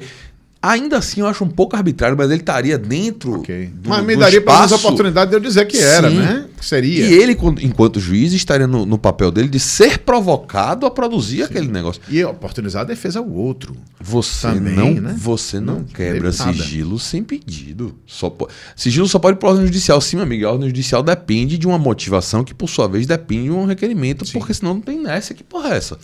E aí é um ciclo vicioso, Rafa, e é importante dizer, acho que Ive começou a falar sobre isso, da grande litigiosidade do brasileiro. Né? A gente não para pensar. Eu vejo colegas, né, em geral, eu digo, rapaz, você já fez a conta financeira, às vezes, de um acordo? Porque assim, você está lá buscando e convencendo o seu cliente, porque a primeira pessoa que convence é o advogado, né? De que aquilo não vale a pena, porque você pode buscar e daqui a pouco corre juros e 1%, etc e tal. Mas você já fez a conta financeira mesmo, se esse dinheiro estivesse na sua mão? Se você estiver devendo ao banco, os seus juros são de 12. Se o cliente estiver devendo ao banco, são 12 ao mês, 8 ao mês, 7 ao mês. Já cartão de crédito, Sim. 20. Você entendeu? O cara está devendo o cartão e não faz acordo porque o processo está crescendo 1% ao mês, mais IPC. Não, é uma lógica perversa. Aí vamos partir para outro pressuposto. Se o dinheiro estivesse na mão dele, estivesse aplicando, não dava mais ou menos isso, não? Então faça uma conta do processo demorar 5 anos e o dinheiro certo na sua mão, sem risco da empresa quebrar, sem risco de você não receber nunca, sem risco de não ter juiz na vara. Não tem essa análise. E o risco de você estando certo perder, porque esse risco existe. Também. Esse risco Boa, existe. Rafa. Esse risco existe. Também. Riscos do processo em geral. Né? Na minha cabeça não entra. Aí os bancos agora, vocês devem ter visto, pegaram esse mote, pô, vamos ser mais espertos do que os advogados, vamos comprar os créditos deles. E os bancos estão vindo para todo mundo e metendo o preço lá embaixo, né, para comprar crédito de honorário de sucumbência, para comprar crédito de cliente, etc e tal. Já tem aplicativo, meu jovem. Já tem aplicativo sobre esse assunto para avaliar. Então, mais uma vez, a classe se enfraquecendo. Mas veja aí, aí eu vou falar mas a culpa é nossa. É isso que eu ia falar. A culpa é nossa. Nesse ponto aí, para mim é impressionante o quanto a classe, enquanto classe, porque como o Marcos já falou, existem colegas e colegas. Colegas e colegas. Eu só lembro daquela história de BDV com que diz que Fred BDV e Fred Didier frequentemente despacham juntos, né? Eles que foram no ministro, eles são sócios. Ah, tá. Pô, que susto. Foram despachar lá. Tava sem entender a lógica. Foram lá despachar com o ministro Foi no um STJ. cliente. Não, Era um cliente, não, foi tinha um. reunião. Não, pô. Fred Não, esse foi o cliente. Foi. Aí Fred Didier e BDV sentaram o cliente e tal. Porra, não, porque, Fred, né? Que é isso e tal. Qual Fred é o professor? Não, qual é o Fred? Aí, não, os dois. E qual Sim, mas professor? o professor. Aí, não, os dois são professores. Ele, não, o professor. Aí BDV se vira pro DJ e falou, não, então ele. Entendi agora. Professor. Professor. Colegas e colegas. Sabia dessa não. Todo mundo. Fredão. A maioria dos colegas pensa e vive na advocacia do século XIV. Sim. Ninguém consegue enxergar nenhum tipo de modernidade para nada. E tudo que vem de novo é pernicioso, é encarado como ruim. Sim. Aí o cara quando vê, porque perceba, quando você... alguém teve essa ideia de falar para os bancos, e eu aposto com você que foi um advogado de divisão que deu essa ideia para o banco. Não tem nenhuma disso, tenho certeza. O cara que falou, meu irmãozinho, isso aqui é uma oportunidade, vamos Sim, procurar, vamos fazer, vamos acontecer. Então, há um pensamento dentro da caixa o tempo todo. Não, eu sou advogado, eu ganho dinheiro fazendo o quê? Litigando. Tem que litigar, tem que brigar. Mentira. Tem que brigar. Mentira. A maioria dos advogados, os advogados melhor remunerados que eu conheço hoje em dia, não litigam. Eles praticam uma advocacia que não depende de litigância. E aí eu tô falando de... Eu queria ter aprendido, mas não consegui ainda. eu tô falando desde arbitragem até atuações quase não jurídicas. Mas que o anteparo jurídico ali é necessário. Então, quando um colega fala, o mercado está difícil, tá? É verdade, é a pura verdade. Mas se você permanecer nessa mesma pegada, ele vai permanecer difícil. Eu não tô falando aqui de advogado ficar fazendo dancinha em TikTok, não. Não é esse tipo de modernidade, não. Por favor, não. O tipo de modernidade que eu falo é de você enxergar. Ele tá falando isso porque ele não sabe dançar, velho. Ele sabe cantar. Aí ele eu podia cantar no TikTok. Ele podia cantar no TikTok. Podia cantar. Podia cantar. Então, a culpa é da gente por sermos. Estou falando a gente, enquanto grupo, né, em geral, por sermos anacrônico, né? Sim. Não é só a advocacia. Aliás, também a advocacia anacrônica. O judiciário é anacrônico, nós falamos isso várias vezes. Né? Eu vou exemplificar uma coisa para você assim que eu achei um retrocesso absurdo. A única vez que eu me senti ouvido em minha vida, a única vez não, eu já fui ouvido muitas vezes, estou sendo injusto. Mas, assim, às vezes a gente vai fazer uma sustentação, às vezes, bem às vezes. A gente vai fazer uma sustentação e ninguém está ouvindo. O pessoal tá jogando dominó. Celular, tá conversando com a filha. Enfim, fazendo qualquer coisa. Na videoconferência, é impossível o sujeito não dizer que está prestando atenção, porque você está quase no olho do cara. Ele não está lá no púlpito, não. Ele não está lá em cima, não. Ele está aqui na tela do seu computador com a carona dele assim. Cochilar? Já, mas não é, a gente acorda. Porque se o sujeito lá no púlpito está cochilando, fica mal educado você acordá-lo. Sim. Né? Doutor, mas aqui não. Doutor, o senhor está me ouvindo? Aí eu tô. Pessoal, meu som tá ruim, aí. Não, caiu aqui, sem querer. O sujeito não pode desligar a tela, o sujeito não pode desligar o áudio, não pode fazer nada, tem que ficar ali, disponível. E mais do que isso, a gente não se desloca para lugar nenhum, porque é inferno, né? Quanto você espera? E todo tribunal que se preze tem 2 horas de espera no mínimo.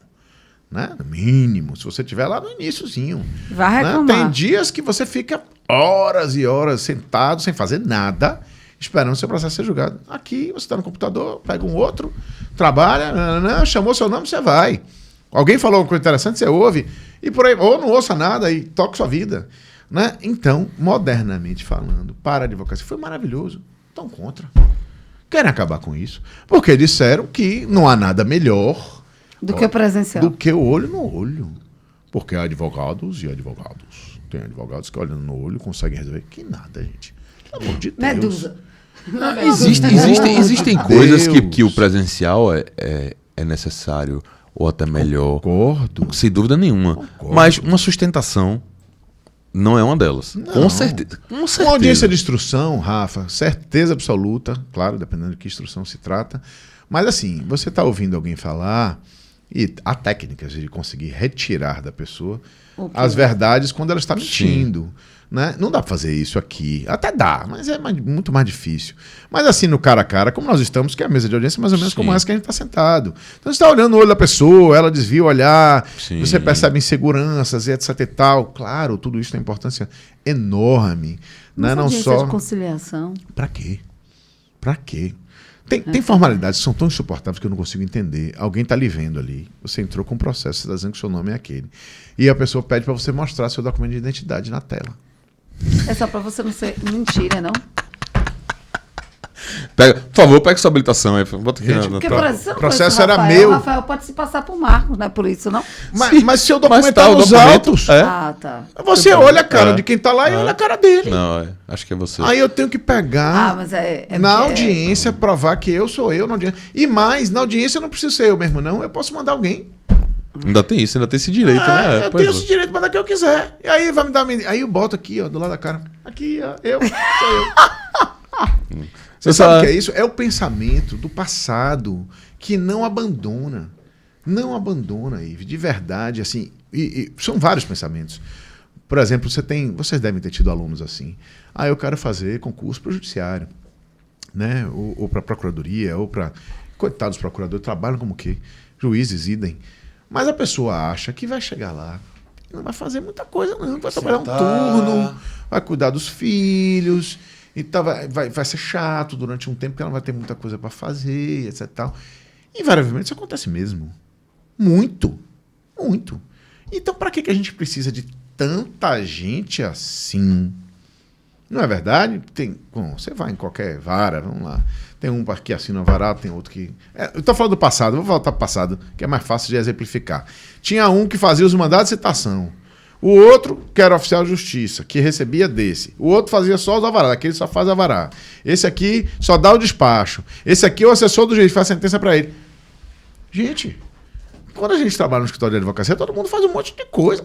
Ao mesmo tempo. Ao mesmo tempo. Até administrar financeiramente o escritório, dentre outras coisas, etc e tal.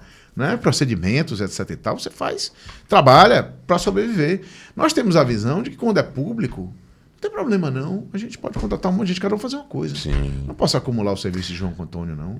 Nem o de Pedro com outro. E existe esse ideário que muitas vezes não corresponde à realidade, que como você falou também, não é para ser assim. Claro que não é para ser assim. Claro que não. E eu vou lhe dizer, eu tenho contato com magistrados, pessoas jovens, que trabalhavam desbragadamente. Eu não vou nem citar, não vou citar o nome desse especificamente, mas é capaz dele se auto-reconhecer na descrição.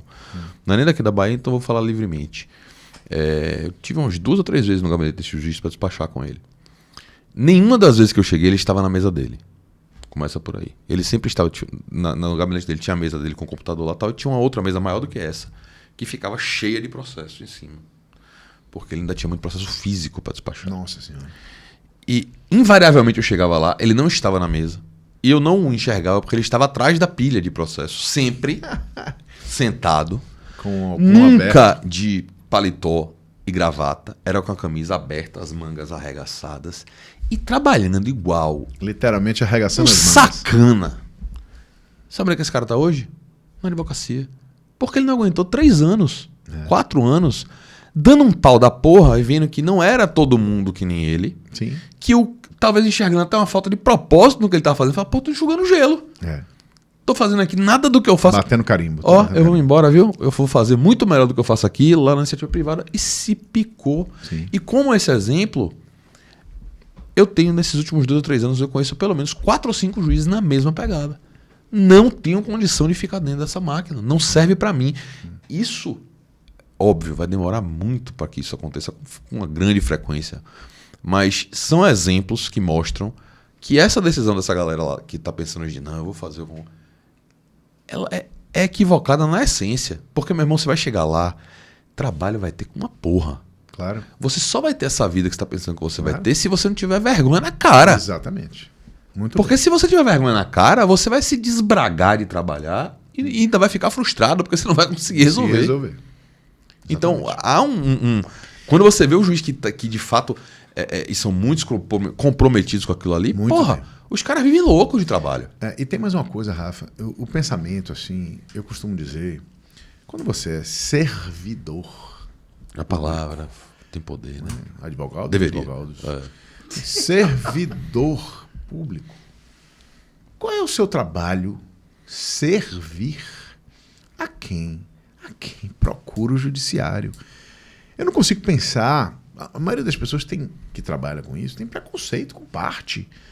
Não aceita de jeito nenhum que a parte fale com ele, nem que nada disso.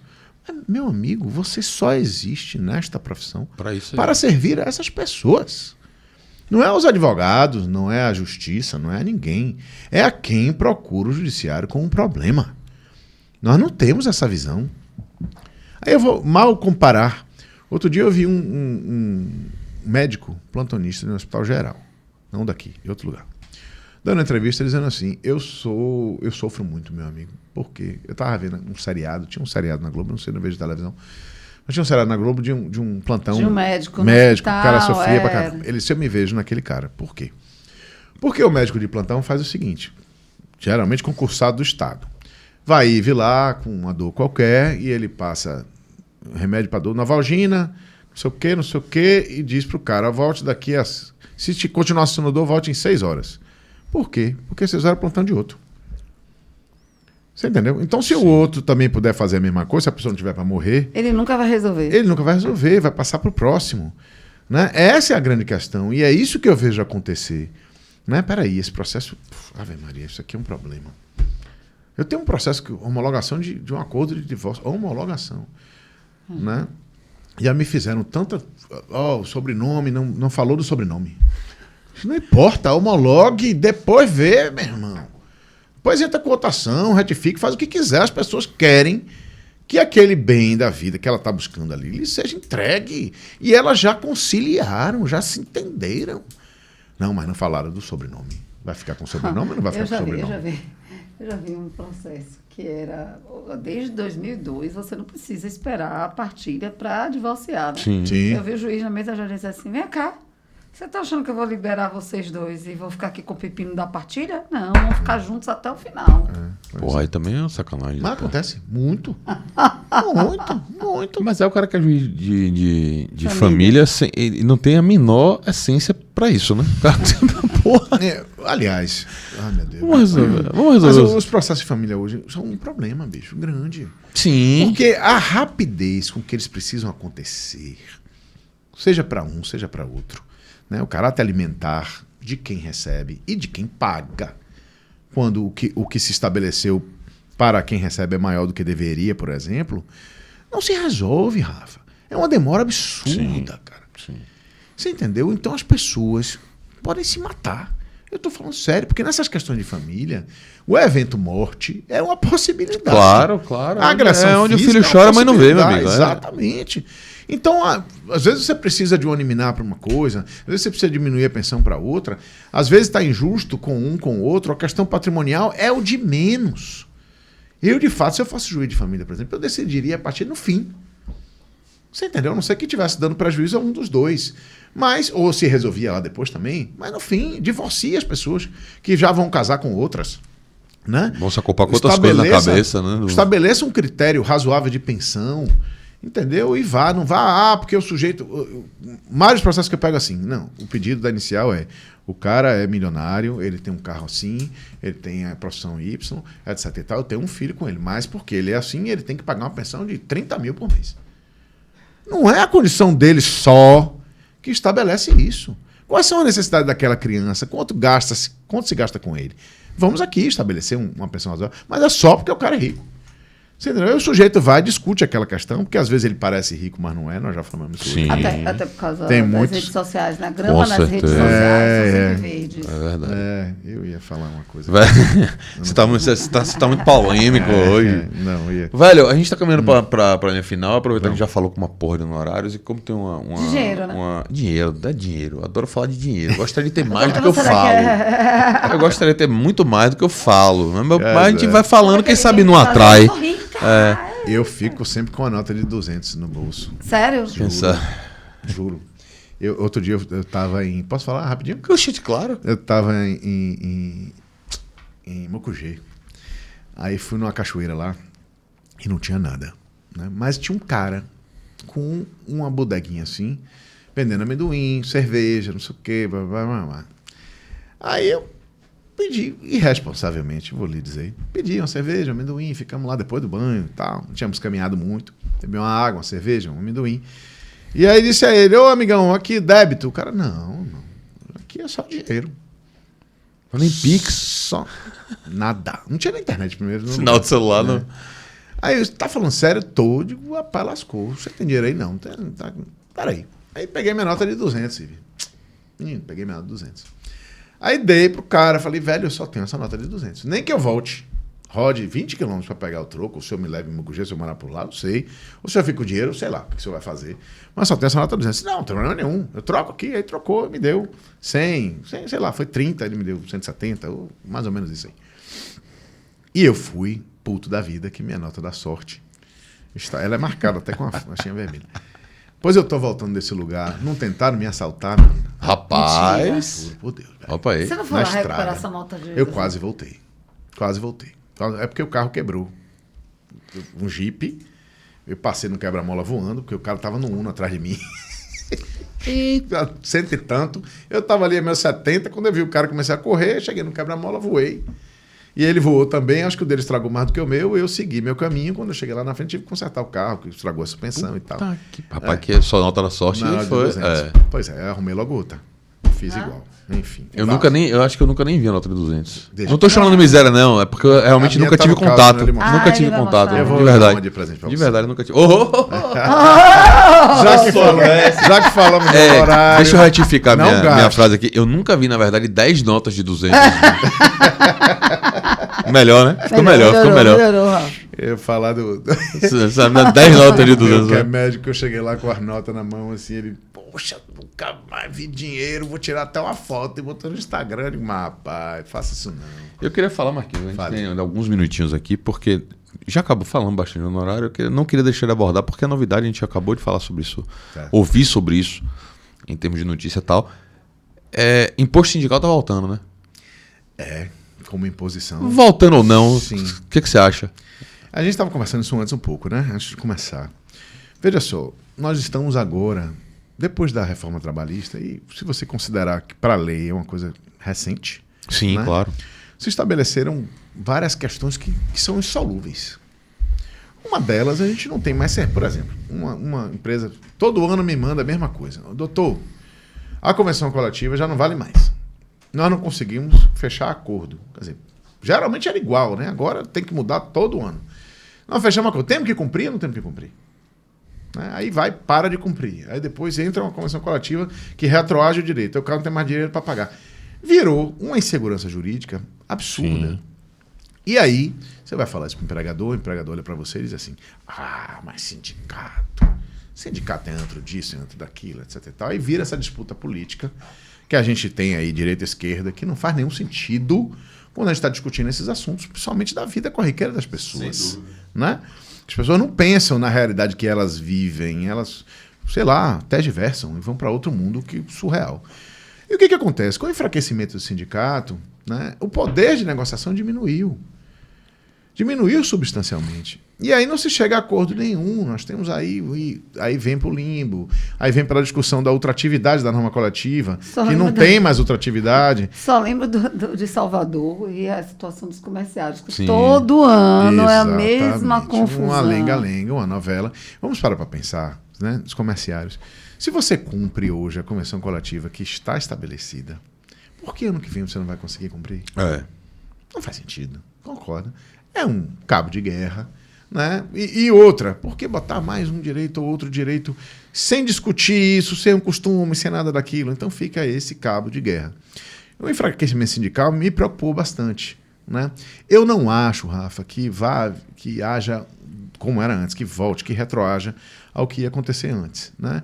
Chegar lá, tá lá, tem que pagar, tem que descontar, tem que recolher, né? Eu acho que não vai ser assim, né? Mas eu acho que algum tipo de força o sindicato deveria voltar a ter para que a negociação seja mais igualitária, né? Seja mais igual, desculpa. Igualitária não está bem aplicado. Seja, o poder dos dois se equivale ali, né?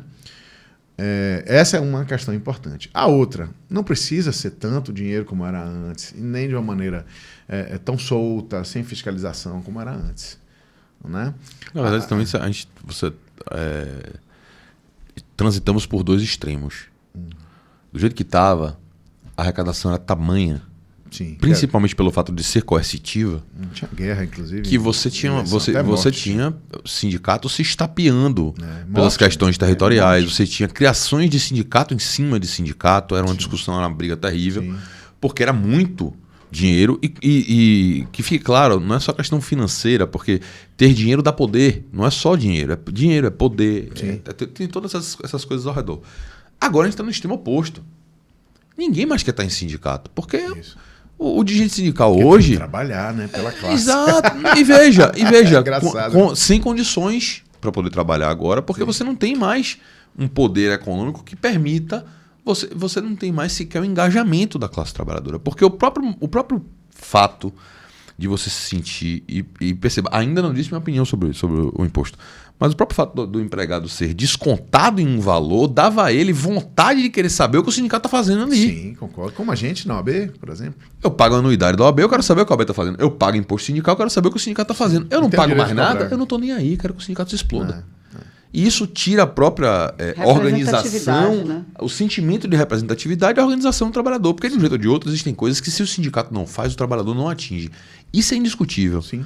Por mais que você tenha uma visão de direito do trabalho mais mercadológica, mais de direita, digamos assim, possível, o sindicato ele é uma figura necessária porque nenhuma relação em que há uma absoluta preponderância de uma das partes é boa para ninguém. Em algum momento aquilo desanda. De acordo. Então há alguma necessidade de equilíbrio, ainda que haja uma supremacia pontual ou um pouco ali, mas algum nível de equilíbrio tem que acontecer em algum momento. Do jeito Sim. que tá, não vai dar. Sim. O problema é, e aí eu te pergunto, qual que você acha que é esse meio termo? Sua opinião, livre. Você acha que é voltar a ser imposto, mas com um valor menor? Eu, se eu tivesse no lugar de um Fred Didier para alguém me perguntar o que é que eu faria, eu retornaria ao Instituto da Ultratividade. Primeira coisa. Tá. Ok? Não tem acordo, fica o que estava. Até resolver. Certo? Isso é importantíssimo. Dá Até pela lógica do que você falou. Aquilo que foi acordado em determinado momento, não tava dificilmente bom no a situação... passado, agora vai ficar ruim. Né? Então, em geral, acordo coletivo em geral. Fez acordo empresa, sindicato, estava bom? Estava bom. Se vai modificar, vai negociar. Aí já dava um poder, Rafa, importantíssimo ao sindicato. Certo? Que é manter o que já está. Né? Aí, a partir daí, negociar algo diferente. Se for para baixo, tem que ter muita sessão aqui, muita conversa, muita modificação. Há a possibilidade, já vi, retirar direito constitucional muitas vezes. Muitas vezes, por que não? Porque há a possibilidade de dialogar. Claro que não é todo sindicato. É uma negociação coletiva, né? A possibilidade de essa liberdade sindical, de se fazer um sindicato em cada esquina, eu também critico muito. Certo? Gera isso aí que você acabou de dizer. A ponto de ser... A gente tem um processo no interior e não saber para quem a empresa fazia para um sindicato, mas para quem existia contribuir, um outro né? territorial que você nem sabia que existia, principalmente na área rural. Ninguém nem sabia que existia, não tinha nem sede, não tinha nada, mas existia o registro. Né? E aí aquele sindicato entrava e a convenção coletiva era diferente, você pagava uma coisa que lá era outra, a maior ou a menor. Então, essa confusão, e aí, como ele disse, quando chegou a reforma trabalhista, quiseram resolver tudo no tapa. Né? Então, acaba logo com o sindicato, acaba logo com tudo, etc. e tal, sem pensar nas consequências. Estamos agora na fase das consequências. É hora de ajustar porque Lula vai entrar? Não, gente, não tem nada a ver com isso. Isso já podia ter sido feito há muito tempo. Né? Aí vai se discutir, é um mote porque é de esquerda, porque é de direita. Aí as pessoas vão começando a tergiversar de novo. Sim. Não percebem a necessidade do que está acontecendo para discutir política partidária pura e simples, né? Guerra de torcida. Nada a ver com isso. Claro que precisa fortalecer, claro que precisa diminuir, mas a primeira sugestão que eu faria, se fosse perguntar sobre esse assunto, era retornar a outra atividade. A primeira. Né? Isso resolveria. Como financiar? Aí você já consegue fazer de outro jeito, já consegue estabelecer um valor mais barato para o empregado, não é um dia de trabalho por ano, mas alguma forma de contribuir, diminuir, talvez, de alguns tributos que estão relacionados ao contrato de trabalho que não deveriam estar, transformar isso em contribuição sindical, aí mudaria tudo. Certo? Eu acho que parcimônia é o melhor caminho, mas se fosse para fazer alguma coisa para mudar, ultratividade seria a primeira. Minha visão. Muito bem. Quer acrescentar alguma coisa, Lira? O que mais que Lula disse que ia mudar? Lula disse que ia mudar mais coisa, né? Ele vai mudar. Ele tá dizendo que vai mudar muita coisa. Lula do WhatsApp. O Lula do WhatsApp vai mudar muita coisa. Não é o Lula real, o Lula do WhatsApp. Meu amigo, se fosse acontecer tudo que tá no meu WhatsApp aqui, eu não sei que desgraça dá nesse mundo, não. Essa é uma miséria. Apocalipse. É um apocalipse. Eu não sei o que é pior. Se as coisas que me mandam, assim, umas senhorinhas ontem, cada uma falava uma palavra, todas de verde e amarelo. Né? Eu deixar claro, gente, eu não votei nenhum e nem outro, tá? Antes que alguém fique aí avaliando. Eu tinha umas senhorinhas de verde e amarelo, e aí uma dizia, estamos aqui para resolver grande problema do país. Aí, mais de 30. Para falar uma frase só, assim. E a ideia era que elas eram as mulheres que estavam como as senhoras de 64 contra a ditadura. E olha. Qual? Onde? Quando? Pedindo, por incrível que pareça, ditadura. Porque se elas eram igual a senhora de 64, o que é que resultou? Em uma ditadura militar no país. Mas o pior que é exatamente isso aí. Ninguém consegue pensar, gente. É inacreditável. Tá difícil. Pensar é difícil, tá difícil demais. Pensar. E até, ainda nem cobram nada para pensar, tá? A não ser ter educação e acesso à educação, né? E ainda temos ajuda, como por exemplo o podcast Hora Extra, que traz informação para ajudar a pensar, né? Mas Isso. Vamos fazer nossa parte, mas não dá para garantir nada. A gente não vai desistir, não. Nunca, jamais. Marquinho, Obrigado por ter vindo, bicho. Foi massa. Você sabe que toda vez que você vem, uma resenha boa, né? Só faltou o violão. Advogados e advogados. Os advogados e advogados. Obrigadão mesmo, foi massa, bicho. Também adorei, gente. Adorei de verdade, viu? Vocês são amigos e é sempre um prazer. É preciso saber que... A gente falou muito pouco do que a gente veio falar, mas falou muito falou muito de outro jeito. E você sabia que é a primeira vez que eu encontro com o Marcos presencial no programa, né? Que a gente já fez na pandemia, online. E a vez que ele foi presencial na rádio, eu não estava. Você não tá. Pra variar. Sabe por quê? Essa entrevista está no meu site do escritório. Tá? Você vai lá ver que você faltou mesmo. Não dá faltou. É assim, foi Oliveira. Mais uma vez. É assim, Oliveira. Se eu não me engano, foram 3, com essa 4. É assim. Você não só estava em uma. Rapaz, aqui, Oliveira, era assim, ó. E lá no RH tinha uma foto de Ive. Assim, que era funcionária do mês. Tava lá. Nunca mudava, era só foto de Ive. Agora o pessoal mudou, tirou do. Agora usa como negócio de dardo. O pessoal do RH fica jogando dardo na foto de Ive. Vou falar igual. Cadê João Glicério, que eu nunca mais vi falando disso? Me deu uma chance. Cadê João, rapaz? Nunca mais vi João. Quem souber morre. Tá jogando baba. Tá jogando bola? Tá. Doutor Ivilira, obrigado por estar aqui hoje comigo. Eu sei que não é sempre, então tenho que fazer sempre esses agradecimentos. Valeu. Até a próxima. Firme e forte. Advogados. Galera, você já sabe, clica aqui no sininho para você ser notificado. Faz inscrição no canal também, porque toda vez que o episódio novo chegar, você já recebe a notificação antes de todo mundo e acompanha com a gente episódios com esse nível de riqueza de bate-papo aqui, que realmente os convidados... Não é porque é a gente que convida, não, mas a galera que vem bota para arregaçar, viu? Nem é porque a gente é amigo. Muito obrigado a vocês ficarem com a gente aqui até agora. E semana que vem tem mais podcast Aula Extra. E você sabe também, toda segunda-feira, 8 da noite, ao vivo, Rádio Metrópole aqui em Salvador. Se você é de fora, você pode acompanhar pela internet, metro1.com.br também. Beleza? Valeu, obrigado, tchau.